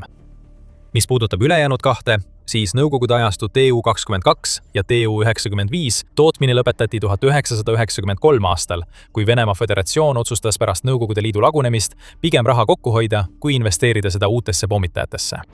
Aastal 2026 vajab Venemaa neid tehaseid hädasti taas töös, kuid praegusel hetkel on see võimatu. Suur osa infrastruktuurist, mida kasutati nende vanemate pommitajate tootmiseks, demonteeriti 90-ndatel ning suur osa vajalikust oskusteabest on kas koos selle valdajatega hauda läinud või muudel põhjustel kättesaamatu. Need on põhjused, miks iga pommitaja kaotus, mida Venemaa kannatab, on asendamatu ja parandamatu. Ja et veelgi rohkem soola haavale raputada, on see probleem, mida näeme kogu Venemaa sõjaväes. Nõukogude ajastu süsteemid, millele Putin on Ukraina vastu peetavas sõjas nii tugevalt lootnud, on sisuliselt asendamatud. Geopoliitiline monitor ütleb, et õhus ei toodeta enam Su-25 ründelennukeid, mis tähendab, et lennukitel on samad probleemid nagu Venemaa pommitajate laevastikul. Ka AT-80 tankide perekonda ei saa asendada, mis tähendab, et iga uus T-80, mida me lahinguväljal näeme, on tegelikult lihtsalt järjekordne ümberehitatud masin, mille Venemaa suutis luua, võttes osi teistelt T-80 tankidelt. Venemaa A-50 õhust varajase hoiatuse ja juhtimise lennuk kuulub samuti selle alla.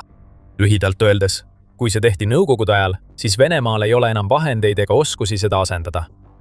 see juhtub siis, kui sõjavägi ei suuda vajalikul tasemel moderniseeruda ja samal ajal keeldub investeerimast vanemate süsteemide hooldusesse, millele ta toetub. Lõpuks hakkavad varud otsa saama. Tulles tagasi Venemaa pommitajate juurde, siin on põhjus, miks nii paljud neist lennukitest on asendamatud ja miks see on oluline. Suure osa sõjast pole Venemaa oma pommitajaid kasutanud nii, nagu võiks arvata. Venemaa sai varakult aru, et lennukite üle Ukraina territooriumi lendamine on katastroofi retsept. 2022 aasta maiks oli Ukraina hävitanud 199 Venemaa lennukit, teatas Ukrinform tol ajal. Ning Putini vastus sellele oli hävitajate ja pommitajate viimine Ukraina õhutõrje ulatusest välja. Sellest ajast alates on strateegia olnud lihtne. Saada pommitajad ja hävitajad õhku, lase neil tulistada tiibrakette ja liukpomme ning too need siis tagasi alla, ilma et peaksid sisenema Ukraina territooriumile. See on strateegia, millele Venemaa on aastaid toetunud ja mida ta püüab 2026 aastal veelgi suurendada. 1. juunil teatas France 24, et Venemaa tulistas mais Ukraina pihta 211 raketti, mis oli üks kõrgeimaid kuiseid koguseid alates sõja algusest. Euromaidan Press avaldab, et Venemaa laseb iga päev Ukraina pihta 180 kuni 250 liukpommi, mis nõuab 200 väljalendu päevas ning see omakorda paneb pilootidele ja nende lennukitele tohutu koormuse. Nüüd mõelge sellele õhurünnakute tempole võrreldes Venemaa pommitajate probleemiga. Venemaa pommitajaid kasutatakse tiibrakettide ja liukpommide laskmiseks.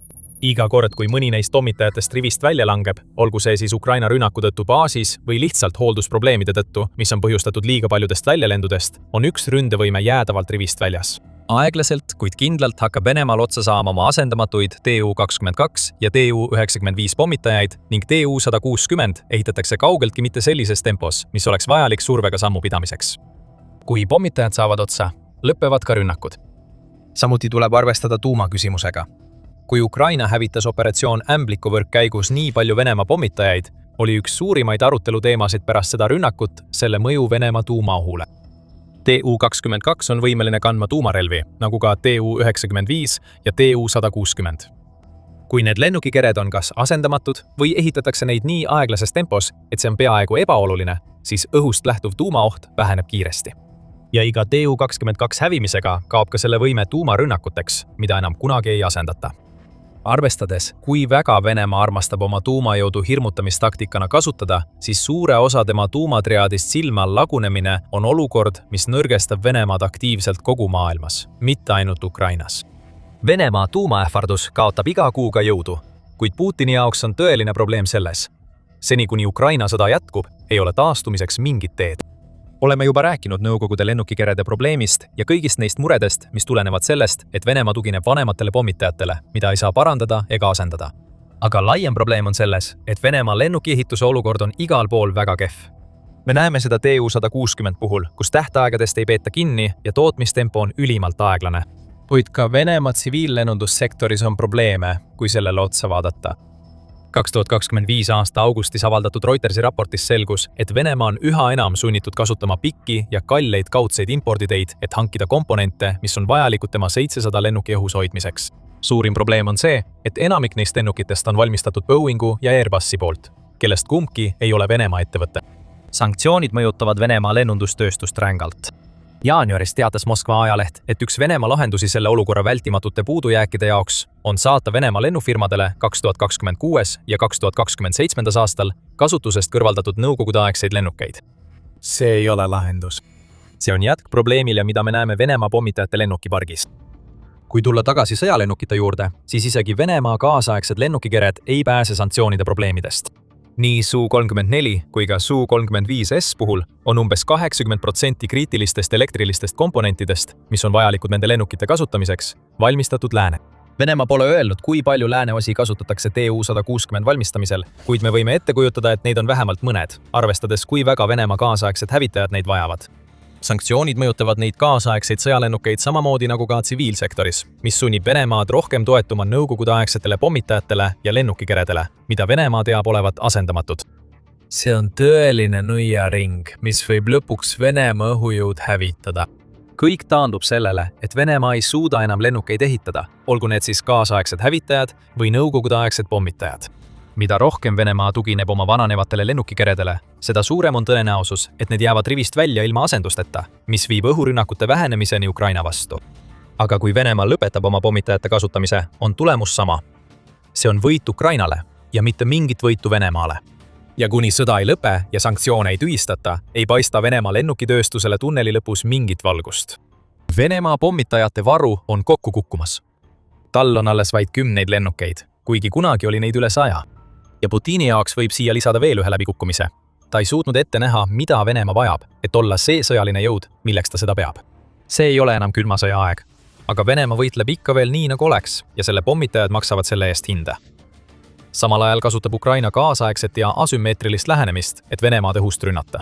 Samal ajal, kui Venemaa üritab leida lahendust oma pommitajate probleemile, tekitavad uued ja võimsamad Ukraina droonid kaose Venemaa logistikas okupeeritud aladel. Üheinsa võimsa rünnakuga hävitas Ukraina võtmetähtsusega sillal, mis viib okupeeritud Krimmi 50 Vene sõidukit. Saate sellest rünnakust ja selle tähendusest Ukraina Krimmi strateegia jaoks rohkem teada meie videost. Kui teile see video meeldis, siis ärge unustage tellida sõjasaadet, et saada rohkem ülevaateid sellest, mis tegelikult toimub Venemaa sõjaväe kulisside taga. Ja aitäh vaatamast!